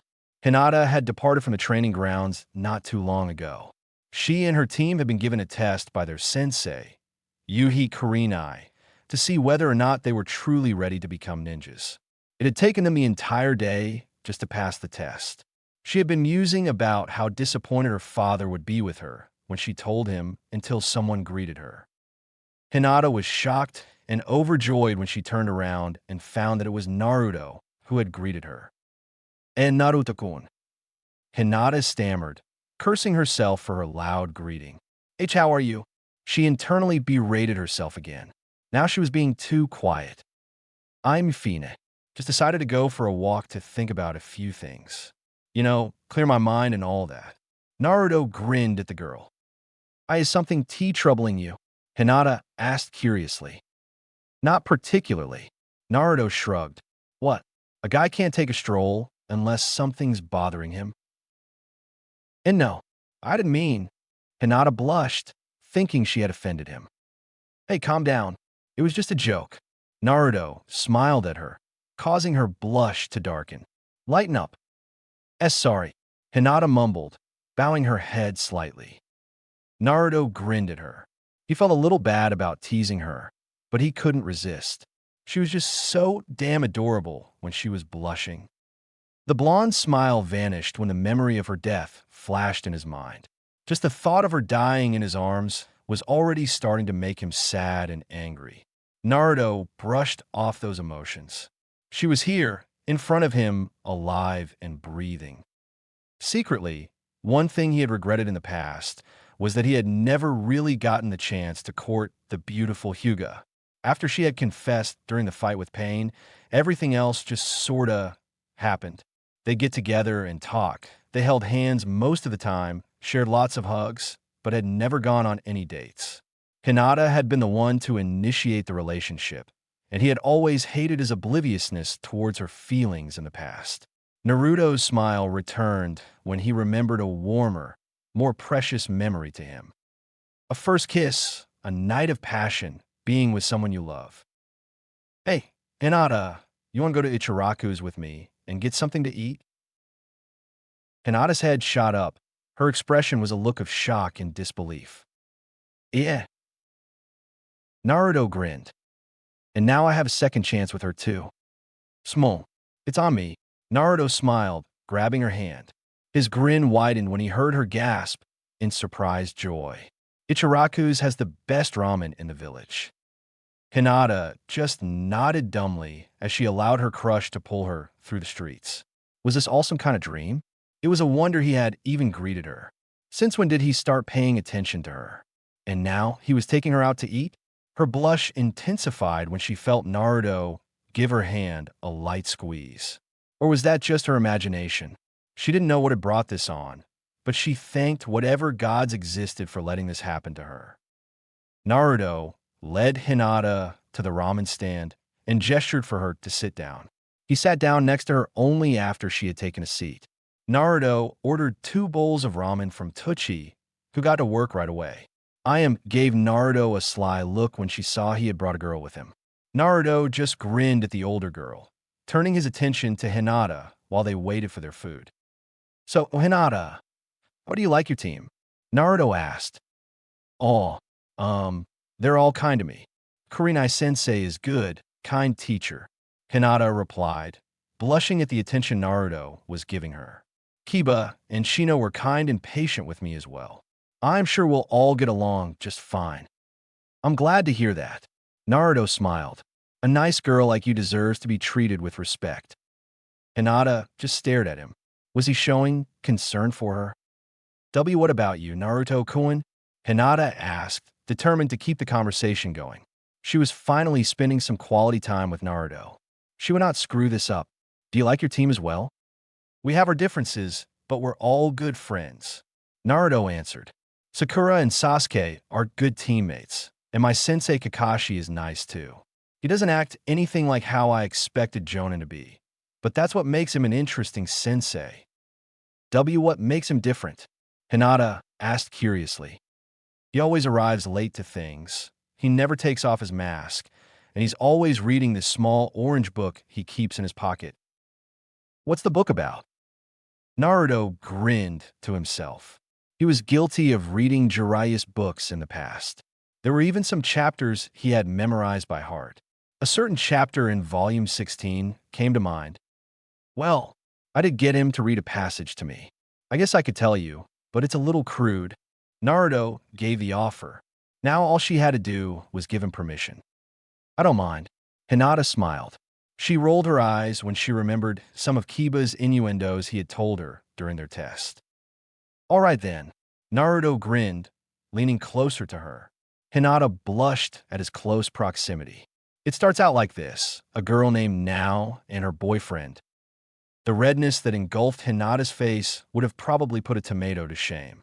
She almost fainted when Naruto began to describe a very explicit scene from Kakashi's Aika Paradise book. She quickly covered Naruto's mouth with both her hands when a whip and whipped cream was brought into the description. I don't need to hear any more, Hinata said loudly as she tried to forget all the things Naruto had told her. What kind of person is your sensei? Like I said, he's interesting. Naruto grinned, laughing lightly at her red face. He sure isn't what I expected a jonin to be like. He sounds like a pervert to me. Hinata huffed, crossing her arms as she tried to reduce the heat in her face.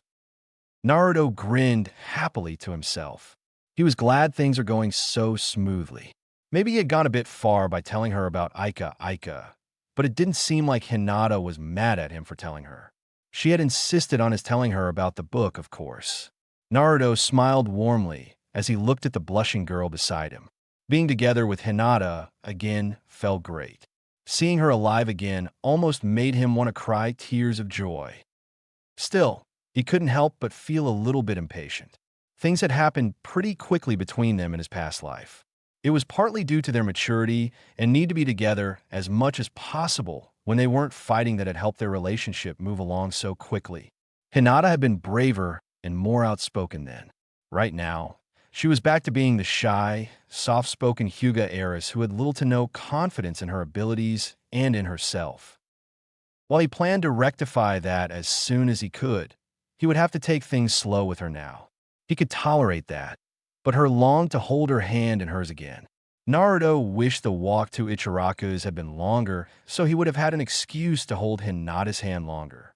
He considered giving her memories back, but there was no way he'd want to burden her with the pain of the past.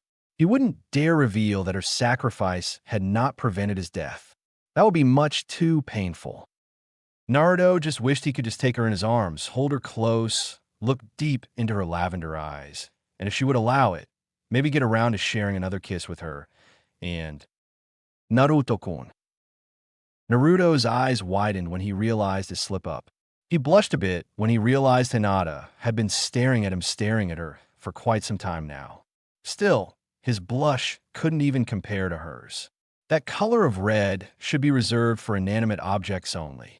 He coughed as Ayam placed 2 bowls of ramen in front of them, giggling as she left them alone.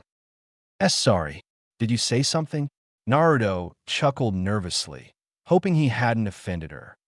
I was just wondering if your sensei had why you and your team take a test today. Hinata stammered, trying to fight back her blush. Why was he staring at me? Hinata thought embarrassingly. Did she have something on her face? He made us do a test where we had to use teamwork to grab some bells from him. Naruto grinned, trying to extinguish the embarrassment he suddenly felt. He gave us until noon, which didn't leave a lot of time to complete the test, but we got it done. Oh, I'm happy that you were able to pass your sensei's test. Hinata smiled at him, the topic subject reminding her of what she had thinking about before running into Naruto. The blonde raised his eyebrows when he noticed her downcast expression and slumped shoulders. We had to do something similar. Why do you sound so depressed? You passed, right? Yes, we did. But the results were unsatisfactory, or at least to my father they will be. Hinata said sadly. I'm not all that strong, and I only held my team back during the test. Kurenai-sensei's test was to land at least one hit on her. She had trapped us in a jinjutsu, and we spent the entire day trying to get out of it. Hinata sighed miserably to herself. Father only expects perfection. To know that I had been deceived so easily will just disappoint him again. To others, I'm just a failure. Her being a huge disappointment to her father was nothing new, but it still didn't make the pain any less. She was a genius or perfect daughter like Niji or Hanabi. I don't think so. Hinata gasped at Naruto's words. She raised her head and blushed when she found Naruto, smiling at her. Hinata, I could tell just by looking at you that you've got lots of potential. You just don't seem to have enough confidence to use it. Naruto grinned at her. You should stop worrying about what your family thinks of you. You're the kind of girl that works hard and never gives up. That's not what a failure sounds like to me. Naruto-kun. Hinata whispered softly. The things he was saying to her, she had never felt so happy. You're a great girl, Hinata. Don't let anyone tell you otherwise. Naruto smiled. And if you're afraid of failing or disappointing those around you, know that there is nothing you could ever do to disappoint me. Hinata was too surprised to feel embarrassed. No one had ever said such kind words to her before. And to think Naruto, the boy she cared about and looked up to, was saying these things made her feel so happy. Yet, since when did he act so familiar with her? Hey, Naruto-kun. Hinata spoke up, getting the boy's attention. Why did you ask me to come eat with you? Naruto raised his eyebrows at her questioningly. Inside his mind, he was mentally scolding himself. He probably shouldn't have said so much. They, or at least from Hinata's perspective, had hardly talked to each other until this point. Of course, she'd find it strange for him to hold her in such high regard when he had only started talking to her yesterday. But he had to show her that he cared. He would enjoy their time together to its fullest. I wanted to hang out with you, Naruto replied shortly as he took a bite out of his meal. It was best not to seem too forward at this point. What other reason could I have? But why would you want to hang out with me? Hinata pressed on. There had to be a reason he was suddenly taking an interest in her right now. Do I need a reason to hang out with you? Naruto asked, giving her an odd look. Hinata blushed.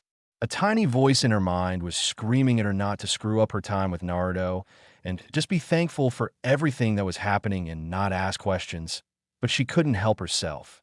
Why did I want to hang out with her all of a sudden? It's just that we barely talked at all in the academy. Hinata said blushingly. T, to be honest, I wasn't even sure if you knew who I was. I had tried approaching you before, but you always seemed to ignore me. So why now do you? Do I bother you? No, Hinata shouted, alarmed by his question. Her mind was screaming at her to shut up, but she just kept talking. It's just that I was curious as to why. It's kind of hard to not know someone who stalked you at school. Hinata gasped. Her face was going from red to purple fast from the amount of blood rushing to her face. Naruto was smirking at her. You'd always hide behind corners or trees in the academy and spy on me. Naruto smirked, chuckling at Hinata's priceless expression. You even follow me home sometimes. It was kind of hard not to notice you. Hinata just gaped at him and looked down at her lap at a loss for words. He knew. She had thought that she had been discreet in her observations. But now he was saying that he knew about it. She had never felt more embarrassed in her life. Naruto was trying his best to hold in his laughter. Maybe he was being a bit unfair by pulling knowledge from his past life, but it was the only reason he could think to give her. Hinata had told him about her following him around in his past life some time after she confessed. He had been surprised that he had never noticed. Still, now that he knew about it, watching the Hyuga's reaction was entertaining. Why you knew about TT? Hinata stuttered, afraid to look at him. Yeah, at first I thought you were weird for doing it, but then I realized that you must have been lonely. Naruto said, succeeding in making Hinata raise her head a bit. Is that the reason? Well, not entirely, Hinata admitted, still refusing to look at him completely. It's just that you were always alone. The other kids always made fun of you or ignored you. I was ignored for being heir to a clan and made fun of for my shyness. I guess I felt that you and I were similar, and IJ just took an interest in you. I guess we do have a bit in common then. Naruto agreed, smiling a bit as he remembered his lonely days as a kid. He grinned at Hinata. Maybe I was being too forward when I asked you out here. It's not that I am mind. Was just wondering why you suddenly Hinata trailed off, still too embarrassed to speak. I want to be friends, Hinata. Naruto said, smiling when Hinata finally looked at him. I want to get to know you better. Do you want to be friends? Igiriegajis. Hinata nodded vigorously. Good. Then let's forget about what reasons I may have had or not had about asking you to hang out with me and just enjoy our time together. Naruto grinned. He turned back to his meal, which was surprisingly untouched. You still haven't touched your ramen yet. You should really try it. Best thing you'll have in your whole life. All right. Hinata smiled, happy when she felt her blush finally recede. The two spent the rest of their time eating and making idle chit-chat with each other. Naruto succeeded in making Hinata laugh and did his best to make her comfortable. Hinata was surprised that the more time they spent together, the less she stuttered and blushed. She was certainly having more fun than she had in a long time. Talking with Naruto like this was a dream come true. Hinata was a little disheartened when she finished her meal and a little amused by the pile of bowls that had suddenly appeared in front of Naruto. She wished they had more time together and was disappointed that she had to go. However, Naruto surprised her when he offered her his hand when he stepped down from his stool. And Naruto-kun, what are you? Hinata blushed. What? You think I'm going to ignore the universal rule of not letting a girl walk home alone? Naruto grinned, making the girl blush even more. While I believe you are perfectly capable of handling yourself, I think it's proper for a guy to walk a pretty girl home. Plus, I just needed an excuse to spend more time with you. Hinata smiled brightly at him as she took his hand. She was close to fainting from happiness. Naruto grinned when Hinata accepted his hand. He was glad things had gone so well with her. This was a learning experience, since he knew that he'd have to give their relationship time to evolve on its own. After spending this much time with the Hyuga heiress, he was okay with that. As they walked towards her house, Naruto remembered his other friends. Shikamaru, Chuji, Kiba, Shino, Lee, Ino, Niji, and Tenten. It wasn't just Hinata or his Jinin cell he had to make time for. He would go visit them all after he was finished meeting with Kakashi. Naruto smiled to himself as warm memories filled his head. Sasuke and Sakura thought of him as a friend. Kakashi and Yuzuru would stand beside him and help change things, and now he would have time to enjoy his relationship with Hinata. Knowing all this gave him so much hope for the future. Everything is going to be all right this time. It was what Naruto truly hoped for.